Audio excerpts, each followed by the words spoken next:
എന്നാണ് അതിന്റെ ഒരു ഡീറ്റെയിൽസ് ഇവിടെ നമ്മുടെ സെക്രട്ടറി പബ്ലിഷ് ചെയ്തിട്ടുണ്ട്.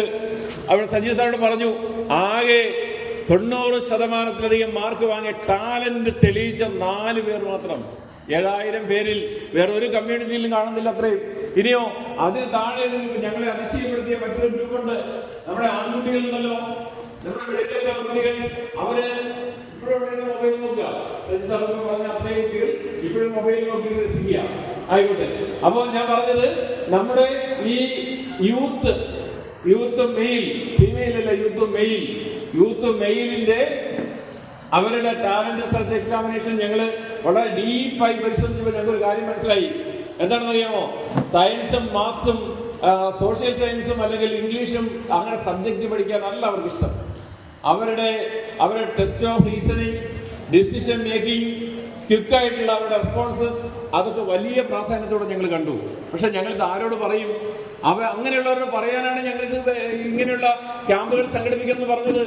ആ 40% കുട്ടികളെ തെരഞ്ഞെടുത്താൽ അവരെ മറ്റ് സാങ്കേതിക മേഖലയിലേക്കും പട്ടാളത്തിലേക്കും പോലീസിലേക്കും എക്സൈസിലേക്കും ഫോറസ്റ്റിലേക്കും പറഞ്ഞു വിട്ട് ഗൈഡ് ലൈൻ കൊടുക്കാൻ കഴിയും ഞങ്ങൾക്ക്. അതിനുള്ള വലിയ റിസോഴ്സ് പെൻഷനേഴ്സ് കൗൺസിലിനുണ്ട്.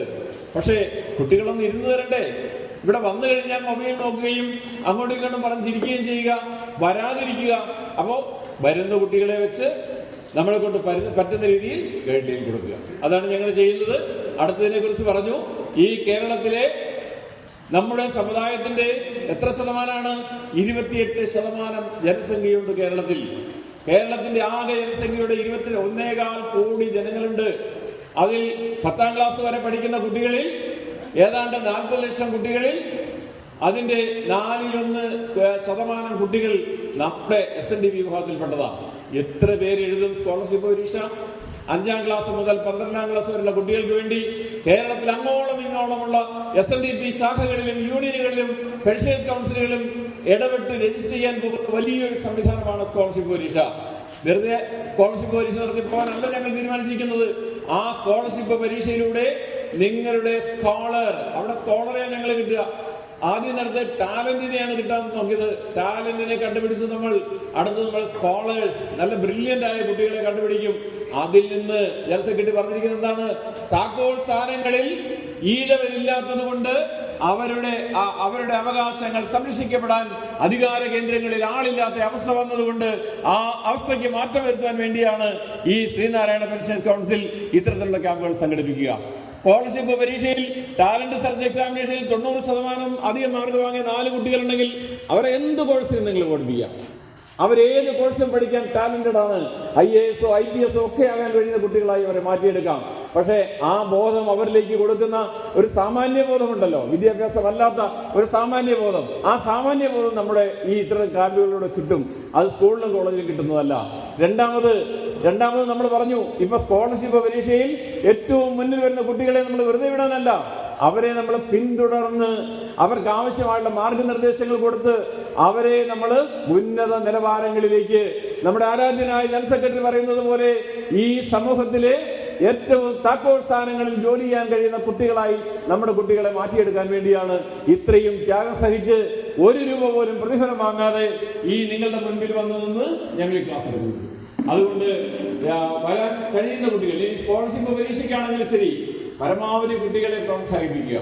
യൂണിയനും ശാഖകളും ശ്രീനാരായണ പെൻഷനേഴ്സ് കൗൺസിലിന്റെ നമ്മുടെ ഘടകങ്ങളും യൂണിയൻ തലത്തിലുള്ള ഘടകങ്ങളും ചേർന്നാൽ വലിയൊരു ചരിത്രം SNDP യോഗത്തിലെ പുതിയ തലമുറയിൽ സൃഷ്ടിക്കാൻ കഴിയും എന്ന കാര്യത്തിൽ യാതൊരു സംശയവുമില്ല.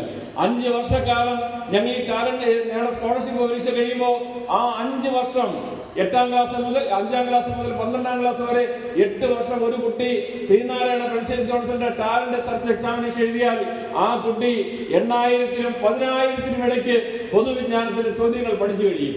അങ്ങനെ പഠിച്ചു കഴിയുന്ന കുട്ടികൾ 10ാം ക്ലാസ് പ്ലസ് 2 കഴിയുമ്പോൾ ഏത് മത്സര പരീക്ഷയും അഭിമുഖീകരിക്കാനുള്ള ഒരു ശേഷി ആ കുട്ടിക്കുണ്ടാവും. അതിൽ തന്നെ ഏറ്റവും ബ്രില്യന്റ് ആയ കുട്ടികളെ തെരഞ്ഞെടുത്ത് സിവിൽ സർവീസ് പോലെ, നീറ്റ് പോലെ, എഞ്ചിനീയറിംഗ് മേഖലയിലുള്ള കോമ്പറ്റേറ്റീവ് ടെസ്റ്റ് പോലെ നിരവധിയായിട്ടുള്ള പരിശീലനങ്ങൾക്ക് ഞങ്ങൾ അവരെ പ്രിപ്പയർ ചെയ്ത് അവരെ പാവപ്പെടുത്തിയെടുത്ത് അവരുടെ ഭാവി ശോഭനമാക്കാനുള്ള ശ്രമമാണ് നടത്തുന്നത്. അതിന് വലിയൊരു സംവിധാനം ആവശ്യമാണ്. സ്ഥിരമായ പരിശീലന കേന്ദ്രം നമുക്ക് ആവശ്യമാണ്. അതുപോലെ തന്നെ ഈ SNDP യോഗം എന്ന് പറഞ്ഞ മഹാസംഘടനയുടെ, ഈ വലിയ സംഘടനയുടെ യോഗത്തിന്റെയും യൂണിയന്റെയും ശാഖകളുടെയും സഹായം നമുക്ക് ആവശ്യമാണ്. അതെല്ലാം ജനറൽ സെക്രട്ടറി കത്തുകൾ അയച്ചുകൊണ്ടിരിക്കുകയാണ്. സർക്കുലറുകൾ എല്ലാ യൂണിയനിലും ഈ ആഴ്ച എത്തിച്ചേരും. അത് എത്തിച്ചേർന്ന് കഴിഞ്ഞാൽ കർമ്മനിരതമായ 6 മാസക്കാലം കൊണ്ട് ഈ സ്കോളർഷിപ്പ് പരീക്ഷ നമ്മൾ നടത്തും. ആ സ്കോളർഷിപ്പ് പരീക്ഷയിൽ നിന്ന് തിരഞ്ഞെടുക്കപ്പെടുന്ന സ്കോളേഴ്സിനെ ഈ താക്കോൽ സ്ഥാനങ്ങളിൽ എത്തിക്കാൻ വേണ്ട എല്ലാ ശ്രമങ്ങളും നടത്തുകയാണ് നമ്മൾ ചെയ്യുന്നത്. SNDP യോഗത്തിന്റെ ചരിത്രത്തിൽ ഇതുവരെ ഈ തരത്തിലുള്ള പ്രവർത്തനം നമ്മൾ നടത്തിയിട്ടില്ല. ഒരു പോഷക സംഘടനയും നടത്തിയിട്ടില്ല. അതിന് കഴിയുന്നത് പെൻഷനേഴ്സ് കൗൺസിലിന് മാത്രമാണ് അതിനാവശ്യമായുള്ള ക്രമീകരണങ്ങൾ ചെയ്യുന്നത്. അതിനുവേണ്ടിയാണ് കരിയർ ഗൈഡൻസ് നടത്തുന്നത്. ചുമ്മാ ഒരു ജോലി തിരഞ്ഞെടുക്കുകയല്ല, നേരെ മറിച്ച് എന്താണ് ചെയ്യാൻ കഴിയുക, എന്ത് സ്കില്ലാണുള്ളത്, എന്ത് ടാലന്റ് ആണുള്ളതിന്റെ അടിസ്ഥാനത്തിൽ ഒരു കരിയർ രൂപപ്പെടുത്തിയെടുക്കാൻ കഴിയുന്ന ശേഷി നമ്മുടെ കുട്ടികൾക്ക് പ്രദാനം ചെയ്യാനാണ് സജീവ് സാർ രാവിലെ ഇവിടെ ക്ലാസ് എടുത്തത്. ഇപ്പൊ ഇനി ഞാൻ എടുക്കാൻ പോകുന്ന ക്ലാസ് ഇത് പേഴ്സണാലിറ്റിയും മോട്ടിവേഷനുമാണ്. നമുക്ക് സ്വമേധയാ നമുക്ക് കുറച്ച് അറിവുകളുണ്ട്. നമ്മൾ കേട്ടറിഞ്ഞതും കണ്ടറിഞ്ഞതുമായിട്ട് കുറെ കാര്യങ്ങളുണ്ട്. അതിനെ ചിട്ടപ്പെടുത്തി നമ്മുടെ ലൈഫിൽ പുതിയ പുതിയ മേഖലകളിലേക്ക് പോകുമ്പോൾ നമ്മുടെ സെൽഫ് മോട്ടിവേറ്റഡ് ആകാൻ, സെൽഫ് എസ്റ്റീം ആകാൻ, നോ യുവർ സെൽഫ്, സ്വയം തിരിച്ചറിയാൻ നിങ്ങൾക്ക് കഴിയുന്ന ക്ലാസ്സുകളിലൂടെയാണ് നമ്മൾ പോകുന്നത്. അതുകൊണ്ട് നമുക്ക് ഈ ക്ലാസ്സുകളിലേക്ക് പോകാം. പേഴ്സണാലിറ്റി നമ്മളിവിടെ ചെയ്യുന്നത് develop your personality and self confidence. ആത്മവിശ്വാസമില്ലാത്ത ഒരു കുട്ടിക്ക് പോലും ഒരു നിലയിലേക്ക് എത്തിച്ചേരാൻ കഴിയില്ല. ആ കുട്ടികൾക്ക് ആത്മവിശ്വാസം ഉണ്ടാവണം. ഞങ്ങളുടെ മുൻപിലിരിക്കുന്ന കുട്ടികളെ ആത്മവിശ്വാസമുള്ള ഒരു സമൂഹമാക്കി ഞങ്ങൾ മാറ്റും. ഇനി അത് മാത്രമല്ല, ഇവിടെ നമ്മൾ ഗോളിനെ കുറിച്ച് ചോദിച്ചു. ഞാൻ ആരായി തീരണമെന്ന് തീരുമാനിക്കേണ്ടത് ഞാനാണ്. എന്റെ അച്ഛനും അമ്മയും എന്റെ കൂട്ടുകാരും അയൽവക്കത്തുള്ള ആളുകളുമല്ല ഞാൻ ആരാകണമെന്ന് തീരുമാനിക്കേണ്ടത്. അങ്ങനെ ഞാൻ ആരാകണമെന്ന് തീരുമാനിക്കുമെങ്കിൽ നമുക്കൊരു ഗോൾ ഉണ്ടായിരിക്കണം, നമുക്കൊരു ലക്ഷ്യബോധം ഉണ്ടായിരിക്കണം. ആ ലക്ഷ്യബോധം എന്താണെന്ന് നിശ്ചയിക്കുകയും ആ ലക്ഷ്യബോധത്തിലേക്ക് നിങ്ങളെ എത്തിക്കുകയും ചെയ്യുന്ന ഗോൾ സെറ്റിംഗ് ആണ് ഞങ്ങളുടെ അടുത്ത കടമ. അപ്പോ പേഴ്സണാലിറ്റിയും നമ്മുടെ സെൽഫ് മോട്ടിവേഷനും നിങ്ങളുടെ ഫൈൻഡ് യുവർ എഫിഷ്യൻസി, എന്താണ് നിങ്ങളുടെ കാര്യശേഷി, എന്താണ് നിങ്ങളുടെ കഴിവ്, അത് കണ്ടുപിടിക്കുകയും അതിലൂടെ സെറ്റ് യുവർ ഗോൾ, നിങ്ങളുടെ ഗോൾ സെറ്റ് ചെയ്യുകയുമാണ് ഞങ്ങൾ ചെയ്യാൻ പോകുന്നത്. അങ്ങനെയാണെങ്കിൽ ഞാൻ നിങ്ങളുടെ കാര്യം ചോദിക്കട്ടെ, ഇവിടെ ഇരിക്കുന്നതിൽ എത്ര കുട്ടികൾ, വിവിധ ക്ലാസ്സുകളിൽ പഠിക്കുന്ന എത്ര കുട്ടികൾ നിങ്ങളുടെ ഗോൾ സെറ്റ് ചെയ്ത് കഴിഞ്ഞിട്ടുണ്ട്? Goal set ചെയ്തിട്ടുള്ളവർ കൈവക്കും. 1 2 3 4 5 6 പേര്. 6 പേരാണ് നമ്മുടെ ഇരിക്കുന്നതിൽ ഗോൾ സെറ്റ് ചെയ്യുന്നത്. Why you are not set yet now set your goals? എന്തുകൊണ്ട് നിങ്ങൾ ഗോൾ സെറ്റ് ചെയ്തില്ല?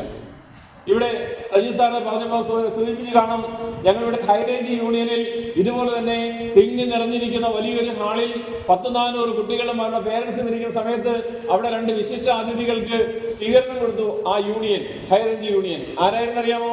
ഈ വർഷം കേരളത്തിൽ നിന്ന്, മുണ്ടക്കയത്ത് നിന്ന്, ഈ നിങ്ങളുടെ അടുത്തുള്ള നിങ്ങളുടെ ജില്ലയിലെ മുണ്ടക്കയത്ത് നിന്ന് 2 പേർ സിവിൽ സർവീസ് പരീക്ഷ പാസ്സായി. ഒരാൾ 54-ാം റാങ്ക്, ഒരാൾ 152-ാം rank.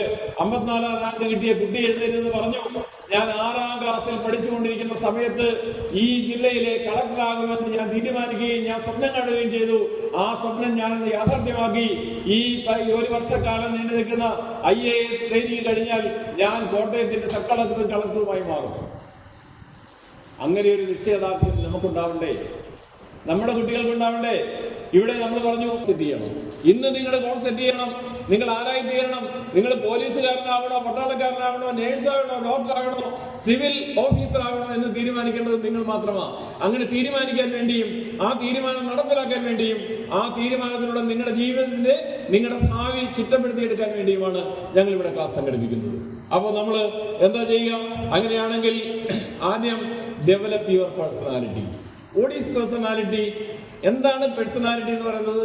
The term personality is originated from the Latin word persona. Persona എന്ന് പറയുന്ന ലാറ്റിൻ വാക്കിൽ നിന്നാണ് പേഴ്സണാലിറ്റി ഉണ്ടായിരിക്കുന്നത്. എന്താണ് പെർസോണയുടെ അർത്ഥം? ഉറക്കമൊക്കെ വരുന്നുണ്ടല്ലേ? എന്ത് ചെയ്യാനാ? എന്റെ ശബ്ദം അത്രയ്ക്കും മധുരമുള്ളതായി പോയി. എന്റെ ശബ്ദം കേൾക്കുന്നവരെല്ലാം ഗ്രാജുവലായിട്ട് ഉറക്കത്തിലേക്ക് പോകും. ഊണൊക്കെ കഴിച്ചില്ലേ നമ്മള്? അതുകൊണ്ടാ. സാരമില്ല, ശ്രദ്ധിച്ചിരിക്കും കേട്ടോ. അപ്പൊ നമ്മള് പെർസോണ എന്ന് പറയുന്ന ലാറ്റിൻ വേർഡിൽ നിന്നാണ്. എന്താണെന്ന് അറിയാമോ വാക്കിന്റെ അർത്ഥം? ഇവിടെ ഇരിക്കുന്ന എത്രയോ പേരുണ്ട്, നിങ്ങൾ ഇത്രയും പേരിക്കുമല്ലേ, നിങ്ങളൊക്കെ ചിരിച്ചു കാണിക്കുന്നുണ്ട്, വെറുതെ ഇരിക്കുന്നുണ്ട്, ഉറക്കം വരുന്നുണ്ട്. നിങ്ങളൊക്കെ യു ആർ ബിയറിംഗ് മാസ്ക്. നിങ്ങളൊക്കെ എന്ത് ചെയ്തിരിക്കുക? നിങ്ങളൊക്കെ മാസ്ക് ധരിച്ചിരിക്കുകയാണ്. That mask is personality. അതിനെ ഞാൻ വ്യക്തിത്വം എന്ന് പറയാം. നമുക്ക് സ്ഥായിയായ ഒരു ഭാവം ഇല്ല മനുഷ്യന്.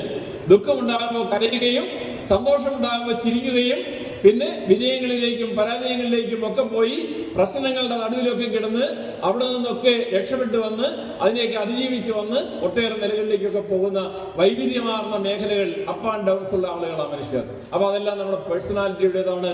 അപ്പൊ നമ്മൾ എന്ത് ചെയ്യണം? I am not what I am, do you have in you. നമ്മൾ ചോദിക്കണം, കണ്ണാടിയുടെ മുമ്പിൽ ചെന്ന് ചോദിക്കണം, ഹു ആർ യു? നീ ആരാണ് എന്ന് കണ്ണാടിയുടെ മുമ്പിൽ ചെന്ന് ചോദിക്കുമ്പോൾ നമ്മളോട് കണ്ണാടി ചോദിക്കും, നീ ആരാണെന്ന് ചോദിക്കും. അപ്പൊ പണ്ട് കുതിരവട്ടപ്പ പറഞ്ഞ പോലെ, നീ ആരാണെന്ന് നിനക്കറിയില്ലെങ്കിൽ നീ ആരാണെന്ന് എന്നോട് ചോദിക്കുക, നീ ആരാണെന്ന് ഞാൻ നിന്നോട് പറയാമെന്ന് പറയും. അല്ലെ? അങ്ങനെ ചോദിക്കണം. ഒരാളോട് നീ ആരാണെന്ന് നമ്മളൊരു വിരലോട് ചോദിക്കുമ്പോൾ 4 വിരൽ നമ്മളോട് ചോദിക്കും, ഹു ആർ യു? അപ്പൊ നമ്മൾ ആരാണെന്ന് തിരിച്ചറിയണ്ടേ? എന്നാൽ ഞാൻ രണ്ടാമതൊരു കാര്യം ചോദിക്കട്ടെ, ഇവിടെ ഇരിക്കുന്നതിൽ എത്ര പേർ ഞാൻ ആരാണ് എന്ന് തിരിച്ചറിഞ്ഞിട്ടുള്ള എത്ര പേരുണ്ട്? കൈവെക്കൂ. ഇല്ല അല്ലേ? ഞാൻ ആരാണെന്ന് തിരിച്ചറിഞ്ഞിട്ടില്ല. ആരാണെന്ന് തിരിച്ചറിയാതെ ഞാൻ എന്ത് ചെയ്യാൻ പോവുക? അപ്പൊ നമ്മൾ ആരാണെന്ന് തിരിച്ചറിയണം. നമ്മൾ അടുത്ത നമ്മുടെ ഉദ്ദേശ്യം എന്ന് പറയുന്നത് നമ്മൾ ആരാണെന്ന് തിരിച്ചറിയലാണ്. പേഴ്സണാലിറ്റി എന്ന് പറഞ്ഞാൽ എല്ലാവർക്കും ഉണ്ട് അല്ലെ? ഏറ്റവും നല്ലൊരു പേഴ്സണിന്റെ പേര് പറഞ്ഞു, നല്ല വ്യക്തിയുടെ പേര് പറഞ്ഞു. ഒരാളുടെ പേര് പറഞ്ഞോളെ. നല്ല പേഴ്സണാലിറ്റി ഉണ്ടെന്ന് മോൾക്ക് മോളുടെ പേരെന്താ? ആദ്യക്ക് തോന്നുന്ന ഒരാളുടെ പേര് പറയും. APJ അബ്ദുൽ കലാം അല്ലെ? ഡോക്ടർ APJ അബ്ദുൽ കലാം എല്ലാവരും യൂണിവേഴ്സലായി റെക്കഗ്നൈസ് ചെയ്യുന്ന ഒരു പേഴ്സണാലിറ്റിയാണ് അല്ലെ? Every one have. ഇവിടെ ഇരിക്കുന്ന ഓരോരുത്തർക്കും വ്യക്തിത്വമുണ്ട്. ആ വ്യക്തിത്വം എന്ന് പറയുന്നത് അത് എത്രയുണ്ട്, എങ്ങനെയുള്ള വ്യക്തിത്വമാണ്? ഡ്യുവൽ പേഴ്സണാലിറ്റി ആണോ, സിംഗിൾ പേഴ്സണാലിറ്റി ആണോ, മൾട്ടി പേഴ്സണാലിറ്റി ആണോ എന്നുള്ളതാണ് പ്രശ്നം. അപ്പോ എന്താ ഒരു പേഴ്സണാലിറ്റിക്ക്, ഒരാളുടെ വ്യക്തിത്വത്തിന് സ്വാധീനിക്കുന്ന ഘടകം എന്താ? ഒരു ഘടകം പറഞ്ഞു. എന്തുകൊണ്ടാണ് ഒരാൾക്ക് വ്യക്തിത്വം എന്ന് പറയാം? സ്വഭാവം അല്ലെ? ഒരാളുടെ ക്യാരക്ടർ, ഒരാളുടെ സ്വഭാവം അയാളുടെ വ്യക്തിത്വത്തെ പ്രതിനിധാനം ചെയ്യുന്നതാണ്. വേറെ പറഞ്ഞ നമ്മളെ മറ്റൊരാളുടെ ആറ്റിറ്റ്യൂഡ്, മനോഭാവം അല്ലെ? അമ്മയെ തല്ലിയാലും 2 മനോഭാവം എന്ന് പറയും. കുറച്ച് ആളുകൾ പറയും ആ തള്ളക്കിട്ട് 2 കിട്ടേണ്ടതാണെന്ന് പറയും. വേറെ പറയും എന്താണെങ്കിലും നീ തള്ളയെ തല്ലിയ ശരിയായില്ലെന്ന് പറയും അല്ലെ? അത് ആറ്റിറ്റ്യൂഡാണ്, മനോഭാവമാണ്. ഒരു വ്യക്തിയിൽ നിന്ന് മറ്റൊരു വ്യക്തിയിലേക്ക് വ്യതിരിക്തമായി നിൽക്കുന്ന, വ്യത്യസ്തമായി നിൽക്കുന്ന ഘടകമാണ്. വേറെ പറഞ്ഞേ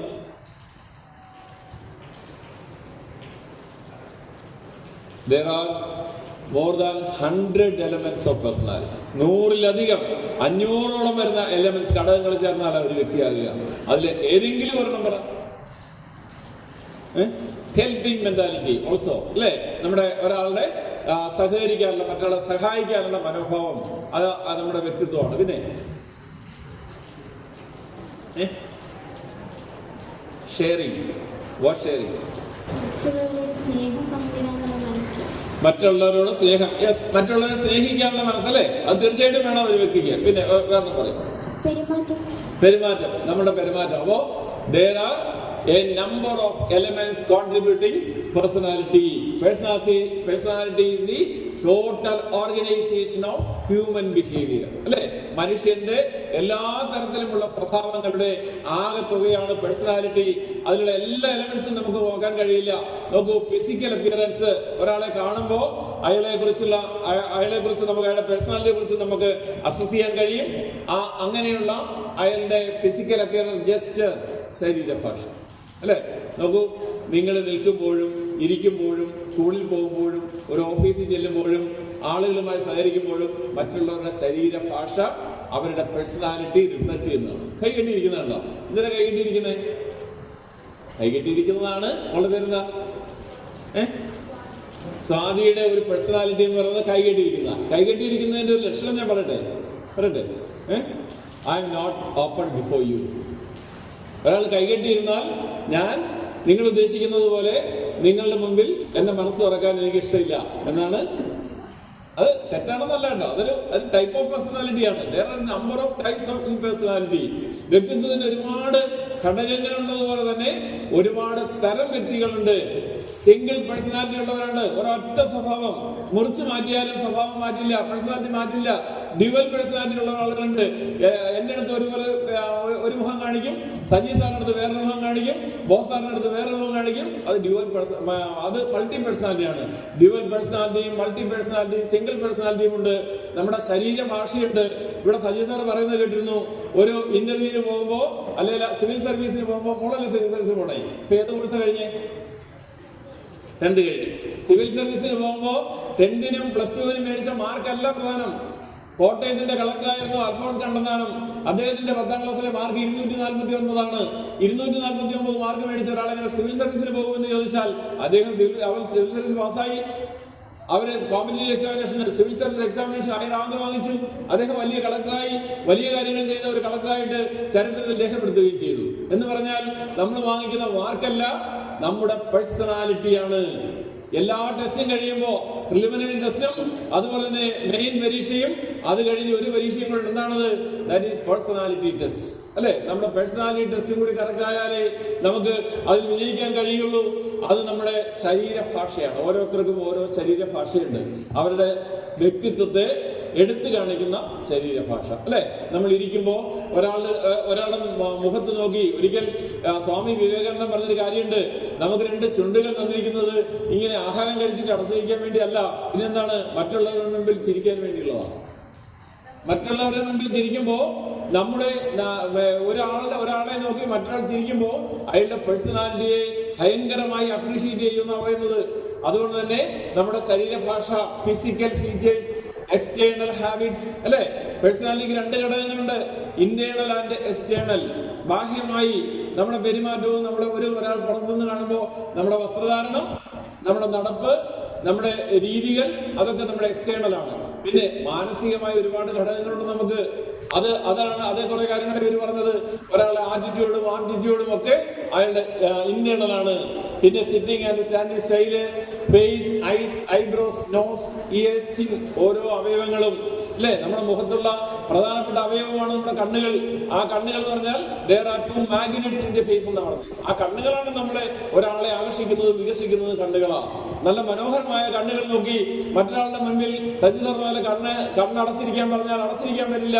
മറ്റൊരാളുടെ മുഖത്ത് കണ്ണിൽ നോക്കിയിരിക്കാൻ പറഞ്ഞാൽ കണ്ണിൽ നോക്കിയിരിക്കണമെങ്കിൽ അതിന് പേഴ്സണാലിറ്റി വേണം. അതിന് നമുക്ക് ആത്മധൈര്യം വേണം, ആത്മവിശ്വാസം വേണം. അങ്ങനെയുള്ളവർക്കേ കണ്ണിൽ നോക്കിയിരിക്കാൻ പറ്റുള്ളൂ. നിങ്ങൾ നോക്കുക, ഒരു മനുഷ്യൻ മറ്റൊരാൾ സംസാരിക്കുമ്പോൾ എവിടെ നോക്കിയാണ് സംസാരിക്കുന്നത്? വായി നോക്കിയാണ് സംസാരിക്കുന്നത്. കണ്ണിൽ നോക്കി സംസാരിക്കുന്നത് പലർക്കും കഴിയില്ല.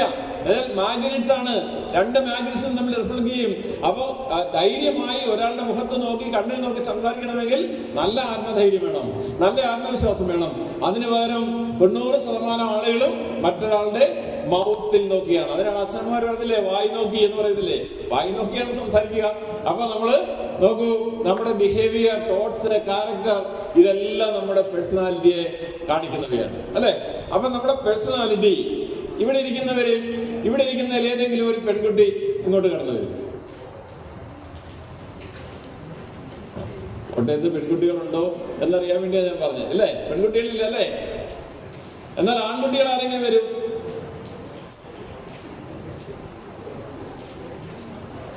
കോട്ടയം എന്ന് പറഞ്ഞാൽ ഞാൻ ഇല്ല, അക്ഷര നഗരിയാണ് കോട്ടയം. അപ്പൊ കോട്ടയത്തുള്ള കുട്ടികളൊക്കെ നല്ല മിടുക്കന്മാരായിരിക്കും എന്നൊക്കെ ധാരണ നമുക്കുണ്ട്. ഞാൻ കോട്ടയം ജില്ല വർക്ക് ചെയ്തിട്ടില്ല, പക്ഷെ എന്നാലും എനിക്ക് കോട്ടയത്തെ സംഘടന ധാരണയാണ്. പക്ഷെ ഇപ്പൊ ആൺകുട്ടികളും ഇല്ല, പെൺകുട്ടികളും ഇല്ല, അല്ലേ? എന്തുകൊണ്ടാ വരാത്തത്? എന്തുകൊണ്ടാണ് നിങ്ങളാരും വരാത്തത്? അപ്പൊ എന്തുകൊണ്ടാണ് നിങ്ങൾ വരാത്തത്?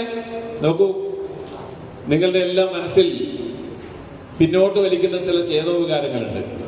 ആ പിന്നോട്ട് വലിക്കുന്ന നമ്മുടെ പേഴ്സണാലിറ്റിയെ, നമ്മുടെ ക്യാരക്ടറിനെ, നമ്മുടെ വിചാരങ്ങളെയും വികാരങ്ങളെയും ചിന്തകളെയും ഒക്കെ പിന്നോട്ട് വലിക്കുന്ന കുറെ സംഗതികളുണ്ട്. അതിലൊന്നാണ് നമ്മൾ പേരും അഡ്രസ്സും ഒക്കെ അപേക്ഷ എഴുതി കഴിയുമ്പോൾ, പരീക്ഷയ്ക്കോ കോമ്പറ്റീറ്റീവ് എക്സാമിനേഷനോ അഡ്മിഷനോ ഒക്കെ എഴുതുമ്പോൾ അതിനകത്ത് പേരും അഡ്രസ്സും, അച്ഛൻ്റെ പേരും അമ്മയുടെ പേരും വീട്ടുപേരും എല്ലാം എഴുതി കഴിയുമ്പോൾ ഒരു ചോദ്യമുണ്ട്, whether you are belongs to, ഏതിലാണ്? ബാക്ക്വേർഡ് കമ്മ്യൂണിറ്റി, ഏതിലാണെന്ന് എഴുതുന്നത്, അല്ലേ? അപ്പൊ നമ്മൾ ആരാണ്? ബാക്ക്വേർഡ് കമ്മ്യൂണിറ്റിയാണ്. എന്താണ് ബാക്ക്വേർഡ് കമ്മ്യൂണിറ്റി എന്ന് പറഞ്ഞാൽ? പിന്നോക്ക വിഭാഗത്തിൽ പെടുന്നെന്ന് പറഞ്ഞാൽ അത് ഇന്ത്യയുടെ ഭരണഘടന തരുന്ന ഒരു ആനുകൂല്യമാണ്. നമുക്ക് ഒരു കാലഘട്ടത്തിൽ വിദ്യാഭ്യാസം ചെയ്യാൻ അവകാശമില്ലാതിരുന്ന, ഇന്ന് രാവിലെ നമ്മുടെ അധ്യക്ഷൻ ഇവിടെ സൂചിപ്പിക്കുന്നത് കേട്ടു, എനിക്കൊന്ന് കണ്ണീരാണെന്ന് അദ്ദേഹം സൂചിപ്പിക്കുന്നത് കേട്ടു. എന്താണ്? ഡോക്ടർ പൽപു ഉൾപ്പെടെ ഈഴ വിഭാഗത്തിൽപ്പെട്ട ആളുകൾക്ക് ജോലി നിഷേധിച്ച രാജ്യമായിരുന്നു കേരളം, അല്ലെ? കേരള രാജ്യമായിരുന്നു. അങ്ങനെയുള്ള രാജ്യത്ത് ഒരു കാലഘട്ടത്തിൽ ഒരു യാതൊരുവിധ അവകാശങ്ങളും ആനുകൂല്യങ്ങളും ഇല്ലാത്ത വലിയൊരു സമൂഹമായി ഈഴവ ജനത അധിവസിച്ചിരുന്നു. അതിന് മുൻപൊരു കാലഘട്ടം ഉണ്ടായിരുന്നു. ചരിത്രത്തിൽ 12-13 നൂറ്റാണ്ടുകളിലെ ചരിത്രം നിങ്ങളെടുത്ത് പരിശോധിച്ച് നോക്കിയാൽ ആ കാലഘട്ടത്തിൽ കേരളത്തിലെ ഈഴവ ജനത എന്ന് പറയുന്നത് കേരളത്തിലെ ചെറിയ ചെറിയ രാജ്യങ്ങളുടെ രാജാക്കന്മാർ ഭരിച്ചിരുന്ന രാജ്യങ്ങളിലെ ആ രാജ്യങ്ങളിലൊക്കെ അവരുടെ സായുധ സേനയിലെ വലിയ ഉയർന്ന ശേഷിയുള്ള പട്ടാളക്കാരായിരുന്നു. അവിടുത്തെ പട്ടാള മേധാവികളായിരുന്നു ഈഴവർ. അങ്ങനെയുള്ള ചെറിയ രാജ്യങ്ങളിൽ രാജസംസ്ഥ ഉൾപ്പെടെ വൈദ്യന്മാരായി ശോഭിച്ചിരുന്ന ധാരാളം ആളുകളുണ്ടായിരുന്ന സമൂഹമായിരുന്നു. വ്യവസായങ്ങളിൽ ഏർപ്പെടുകയും കൃഷിയിൽ ഏർപ്പെടുകയും ചെയ്യുന്ന വലിയൊരു സമൂഹമായിരുന്നു.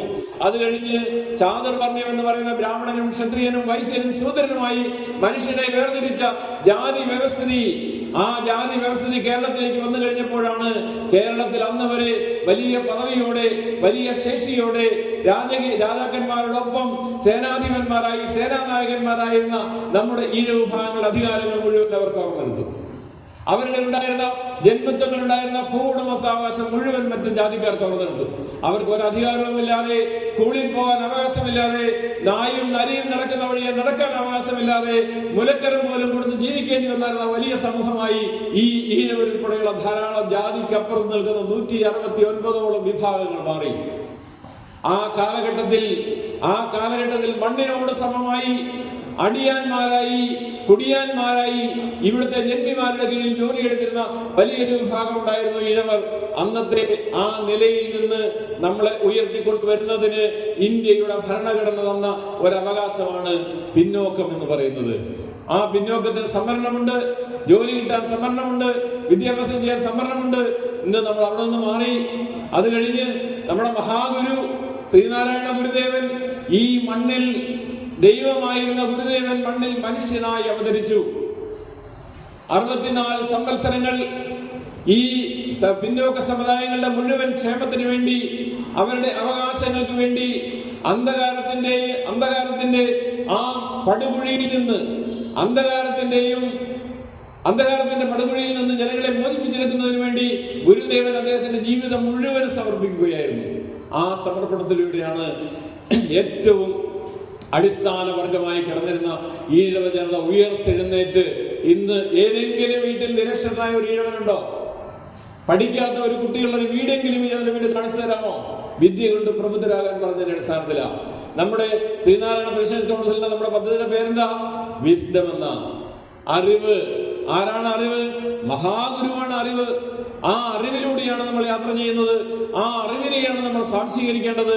അങ്ങനെ ഗുരു തന്ന മഹാപുണ്യമാണ് നമ്മുടെ ജീവിതങ്ങൾ. പാർശ്വവൽക്കരിക്കപ്പെട്ട് കിടന്ന ഈ മഹാസമുദായത്തെ അവിടെ നിന്ന് കൈപിടിച്ചുയർത്തി സമൂഹത്തിന്റെ മുഖ്യധാരയിലേക്ക് കൊണ്ടുവന്ന മഹാഗുരുവിന്റെ ജന്മം കൊണ്ട് പുണ്യമായ ഭൂമിയാണ് കേരളം. ഒരു കാലത്ത് ഭ്രാന്താലയം എന്ന് സ്വാമി വിവേകാനന്ദൻ വിളിച്ചിരുന്നെങ്കിൽ അതിനെ സ്നേഹാലയമാക്കി മാറ്റിയത് ഗുരുദേവനാണ്. ഇപ്പൊ നമ്മൾ പിന്നോക്കക്കാരല്ല. ഇപ്പൊ നമ്മൾ ഭരണഘടനയുടെ ആനുകൂല്യം കിട്ടുന്നതിന് വേണ്ടി പിന്നോക്കം എന്നെഴുതിയ, നിങ്ങൾക്കറിയാമല്ലോ, നമ്മുടെ നാട്ടിലെ ഓരോ സംവരണത്തിലും ഓരോ സംവരണ വിഭാഗങ്ങൾക്കും അനുവദിക്കുന്ന ശതമാനമുണ്ട്. ആ ശതമാനത്തിൽ ഇപ്പൊ ഭൂരിപക്ഷ സമുദായത്തിനുമായി, അല്ലെ, ന്യൂനപക്ഷ സമുദായങ്ങൾക്കുണ്ട്. അതുപോലെ സവർണ സമുദായം എന്ന് പറയുന്ന വിഭാഗങ്ങൾക്ക് ഇന്ന് സംവരണമുണ്ട്. അപ്പൊ ആ സംവരണം എന്ന് പറയുന്നത് നമ്മുടെ പിന്നോക്കാവസ്ഥയല്ല. അതുകൊണ്ട് നമ്മൾ മുന്നോട്ട് യാത്ര ചെയ്യണം. ഒരാളുടെയും പിറകിൽ നിൽക്കേണ്ടവനല്ല ഈഴവൻ, എല്ലാവന്റെയും മുൻപിൽ നിൽക്കാൻ യോഗ്യതയുള്ളവനാണ് ഈഴവൻ എന്ന ബോധം നമ്മുടെ മനസ്സിലുണ്ടായാൽ നിങ്ങൾ അതിനനുസരിച്ച് മുന്നോട്ട് വരാൻ കഴിയും. അപ്പൊ നമുക്ക് ആ രീതിയിലേക്ക് നമുക്ക് പോകണമെങ്കിൽ ലൈഫ് സ്കിൽ ഉണ്ടാവണം. ലൈഫ് സ്കിൽ എന്ന് പറയുന്നത് നമ്മുടെ ഒരുപാട് ഘടകങ്ങൾ അതിനകത്ത് ചേരുന്നുണ്ട്.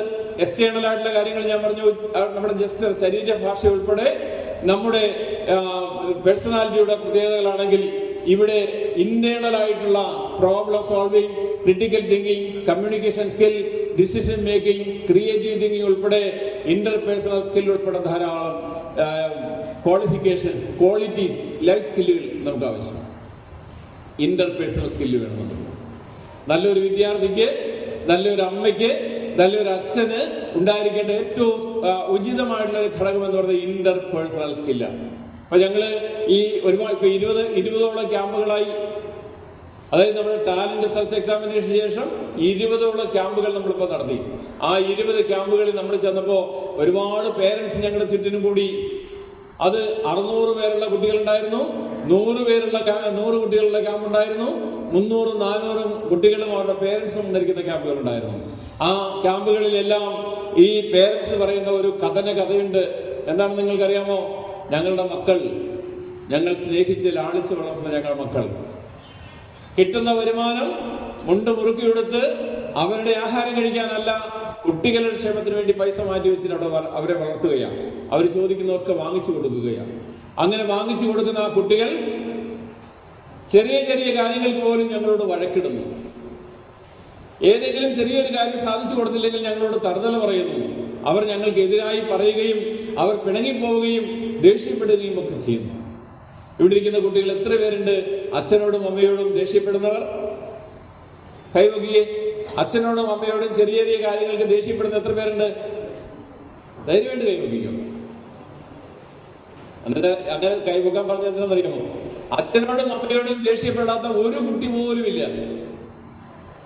ഇവിടെ ഇരിക്കുന്ന നിങ്ങൾ ഉൾപ്പെടെ നമ്മുടെ കേരള സമൂഹം ഒന്നാകെ എടുത്തു നോക്കിയാൽ ചെറിയ ചെറിയ കാര്യങ്ങൾക്ക് അച്ഛനോടും അമ്മയോടും ദേഷ്യപ്പെടുന്ന കുട്ടികൾ മാത്രമേ ഉള്ളൂ. അത് മാറ്റി വയ്ക്കണം നിങ്ങൾ. എന്താണ്, ഒരിക്കൽ ഒരു ഗുരുവിന്റെ അടുത്ത്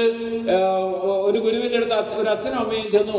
അച്ഛനും അമ്മയും പറഞ്ഞു, ഗുരു, ഞങ്ങൾക്ക് ലാളിച്ച് വളർത്തുന്ന ഒരു മകളുണ്ട്, സ്നേഹം കൊടുത്ത് വളർത്തുന്ന, ഞങ്ങൾ അധ്വാനത്തിന്റെ ഫലം മുഴുവൻ അവൾക്ക് കൊടുത്ത് വളർത്തുന്ന ഒരു മകളുണ്ട്.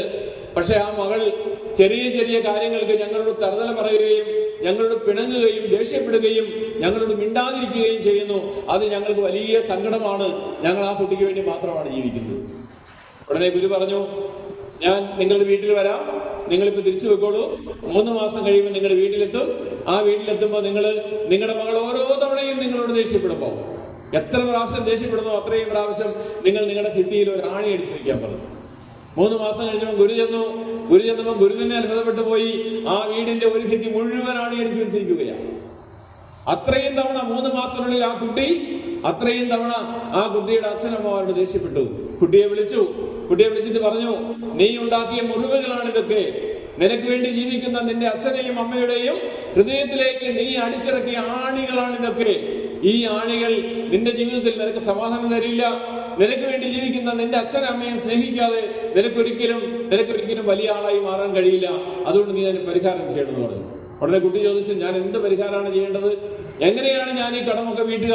അച്ഛന്റെയും അമ്മയുടെയും ഹൃദയത്തിലേക്ക് ആഴ്ന്നിറങ്ങിയ മുറിവുകൾ ഉണ്ടാക്കിയ ഞാൻ ഇനി എന്ത് ചെയ്യുമെന്ന് ചോദിച്ചു. ഗുരു പറഞ്ഞു, നീ ഈ മുറിവുകൾ ഉണക്കേണ്ടത് ഇനി അങ്ങോട്ടുള്ള ജീവിതത്തിൽ നിന്റെ അച്ഛനോടും അമ്മയോടും ഒരിക്കൽ പോലും ദേഷ്യപ്പെടില്ലെന്നും അവരെ സ്നേഹിക്കുമെന്നും അവരുടെ വാർദ്ധക്യകാലത്ത് അവരെ നീ സംരക്ഷിക്കുമെന്നും നിനക്ക് ഉറപ്പുണ്ടായാൽ നീ അങ്ങനെ പ്രവർത്തിച്ചാൽ നീ ഇപ്പോൾ ഉണ്ടാക്കിയ മുറിവുകൾ മാറ്റുമെന്ന് പറഞ്ഞു.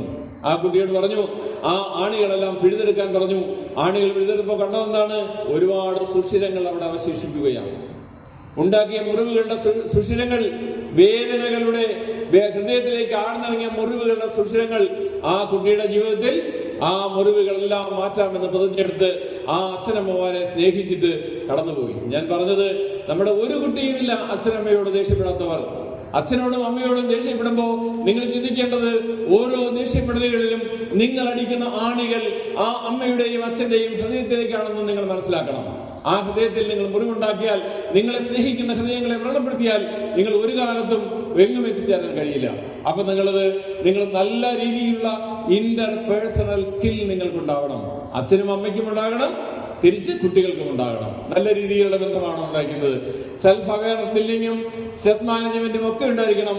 പോസിറ്റീവ് ആറ്റിറ്റ്യൂഡ് ആയിരിക്കണം നമുക്ക് പഠിക്കുന്ന കാര്യത്തിൽ. ഇപ്പൊ നമ്മുടെ ഒരു കുട്ടി 50-40 മാർക്ക് മേടിച്ചുകൊണ്ട് വരുമ്പോൾ അമ്മ ചോദിക്കും, ബാക്കി എവിടെയാണ് 10 മാർക്ക്? 40 മാർക്കല്ലേ നിനക്ക് കിട്ടിയുള്ളൂ. അപ്പുറത്തെ ലക്ഷ്മിക്ക് കിട്ടിയല്ലോ 45 മാർക്ക്. അതിനപ്പുറത്തെ സ്തുതിക്ക് കിട്ടിയല്ലോ 48 മാർക്ക്. നിനക്കെന്താ 40 പോയത്? നിങ്ങൾ മാണിയടിക്കുകയല്ലേ ചെയ്യുന്നത്. ആ കുട്ടിയുടെ ഹൃദയത്തിലേക്ക് നിങ്ങൾ മാണിയടിക്കുകയാണ്. ആ കുട്ടിയെ ചേർത്ത് നിർത്തണം നിങ്ങൾ. പുതിയ തലമുറ സ്നേഹമാണ് ആഗ്രഹിക്കുന്നത്. പുതിയ തലമുറയെ തിരുത്താൻ സ്നേഹം കൊണ്ട് മാത്രമേ കഴിയൂ. ആ 40 മാർക്ക് വാങ്ങിച്ച നമ്മുടെ മകളെ മാറോട് ചേർത്ത് പിടിച്ച് നെറുകയിൽ ഒരു ഉമ്മ കൊടുക്കുമ്പോ, ഒരു മുത്തം കൊടുക്കുമ്പോ ആ കുട്ടിക്കുണ്ടാകുന്ന ആത്മവിശ്വാസമാണ് നിങ്ങളോട് ആ കുട്ടി ഭാവിയിൽ കാണിക്കാൻ പോകുന്ന സ്നേഹം. അതുകൊണ്ട് പോസിറ്റീവായി കാര്യങ്ങളെ കാണണം. എല്ലാ കാര്യങ്ങളും പോസിറ്റീവ് കാണുമ്പോൾ നെഗറ്റീവ്സും എന്ത് ചെയ്യും? All negatives are be converted into positive. നെഗറ്റീവുകളും പോസിറ്റീവുകളായി കൺവേർട്ട് ചെയ്യപ്പെടും. അപ്പൊ അങ്ങനെയാണെങ്കിൽ നമുക്ക് അതിലേക്ക് മാറണം. അങ്ങനെ നോക്കൂ, ഒരു ചിത്രം ഞാൻ കാണിച്ചിട്ടുണ്ട് ഇവിടെ. ആ ചിത്രത്തിൽ എന്തൊക്കെ കാണുന്നു? മോനെ, ഞാൻ ക്ലോസ് ചെയ്യാൻ പോണേ.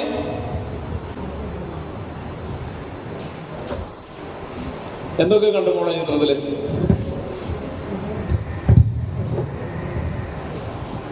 റിവർ സൈഡ്, ട്രീസ്, പിന്നെ കര, നല്ല വിഷയം. ഇതൊക്കെ ഉണ്ട്. രണ്ടുപേരുണ്ടായിരുന്നു. പിന്നെ റിവറിൻ്റെ സൈഡ്, കുറേ ട്രീസ്, പിന്നെ അക്കരെ ശൈലം. ഇവർ രണ്ടുപേരും കണ്ടതല്ലാത്ത എന്തെങ്കിലും കാര്യങ്ങൾ ആ ചിത്രത്തിൽ കണ്ടോ മോളെ? കണ്ടോ? രണ്ടുപേരും ഇച്ചിരി ക്ലോസ് ആയിരിക്കും. രണ്ടുപേരും ഇച്ചിരി ക്ലോസ് ആയിരിക്കും. അത് പിന്നെ മരത്തിന് പ്രത്യേക ഒരു ഷേപ്പ് ഉണ്ട്. എന്ത് ഷേപ്പ്? ലൈക്ക് ഒരു സ്ട്രക്ചർ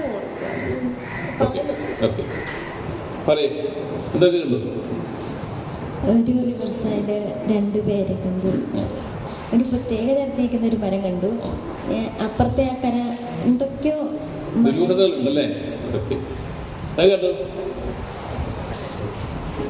വെള്ളം ഒഴുകുന്നതും മരം രണ്ടുപേരെ. നീ ഭയങ്കര ഉറപ്പായിരുന്നു. എന്തൊക്കെ കണ്ടെന്ന് പറഞ്ഞേ?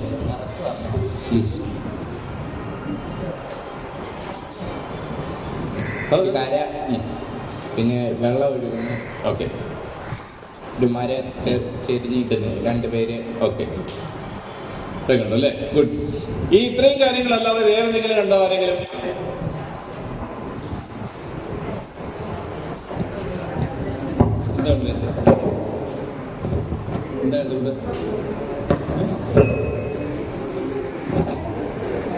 ഒന്നുകൂടെ കാണാം.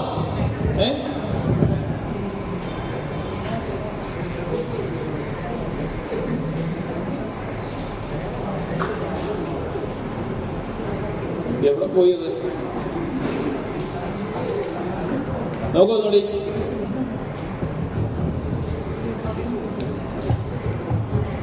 ഇനിയും വേറെ എന്തെങ്കിലും കണ്ടവരുണ്ടെങ്കിൽ ഒന്ന് കൈപൊക്കിയാൽ നല്ലതാണ്.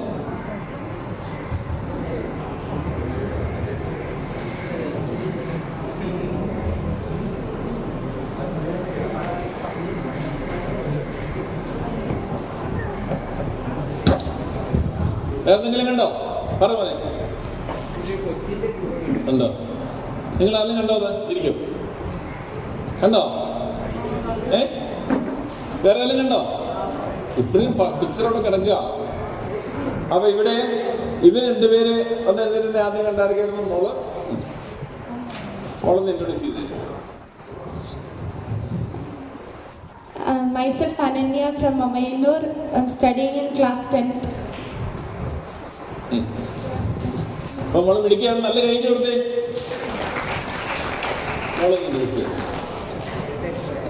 I'm Anjana Krishna. I'm studying in +1 from Trivandrum. ഒരു കൈയടികൾ കൊടുക്ക്. ഇങ്ങനെ കൈയടിക്കാനാണോ സജിതാർ പറഞ്ഞത്? ഇങ്ങനെ കൈയടിക്കാനാണോ പറഞ്ഞത്? 1 2 1 2 3 1 2 1 2 3 1 2 1 2 3. ഓക്കെ. മോന്റെ പേരെന്തായിരുന്നു? ആരാ പറഞ്ഞത്? മോന്റെ പേരെന്താ? അനുകേഷ്. അനുകേഷ് നാട്ടു കൈയ്യടി കൊടുത്തേ. എടുക്കണോ? ശരി. അപ്പൊ നോക്കൂ, ഇതാണ് നമ്മുടെ പേഴ്സണാലിറ്റി എന്ന് പറയുന്നത്. നമ്മൾ ഇപ്പോഴും ഇനിയും കുഞ്ഞുങ്ങളെ കുഞ്ഞുണ്ടെന്ന് കാണാത്ത ആരെങ്കിലും ഉണ്ടോ ഇവിടെ? ഉണ്ടോ? കാണാത്ത കൈ വെക്കിയേ. ഓക്കെ. മോള് കാണിച്ചു കൊടുത്തേ. കാണിച്ചു കൊടുക്കും. കുഞ്ഞെവിടെ കിടക്കുന്നതെന്ന് കാണിച്ചു കൊടുക്കും. ഇപ്പോഴും കാണാത്ത ആളുകളുണ്ട്.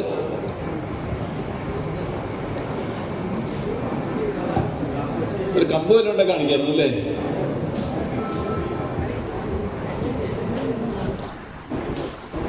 നോക്കൂ, ഇതാണ് ഇത് കുഞ്ഞിന്റെ മുഖമാണ്, ഇങ്ങനെ ഇങ്ങനെ കിടക്കുകയാണ്. ഇതാണ് കാലുകൾ. കണ്ടോ എല്ലാവരും? കണ്ടോ?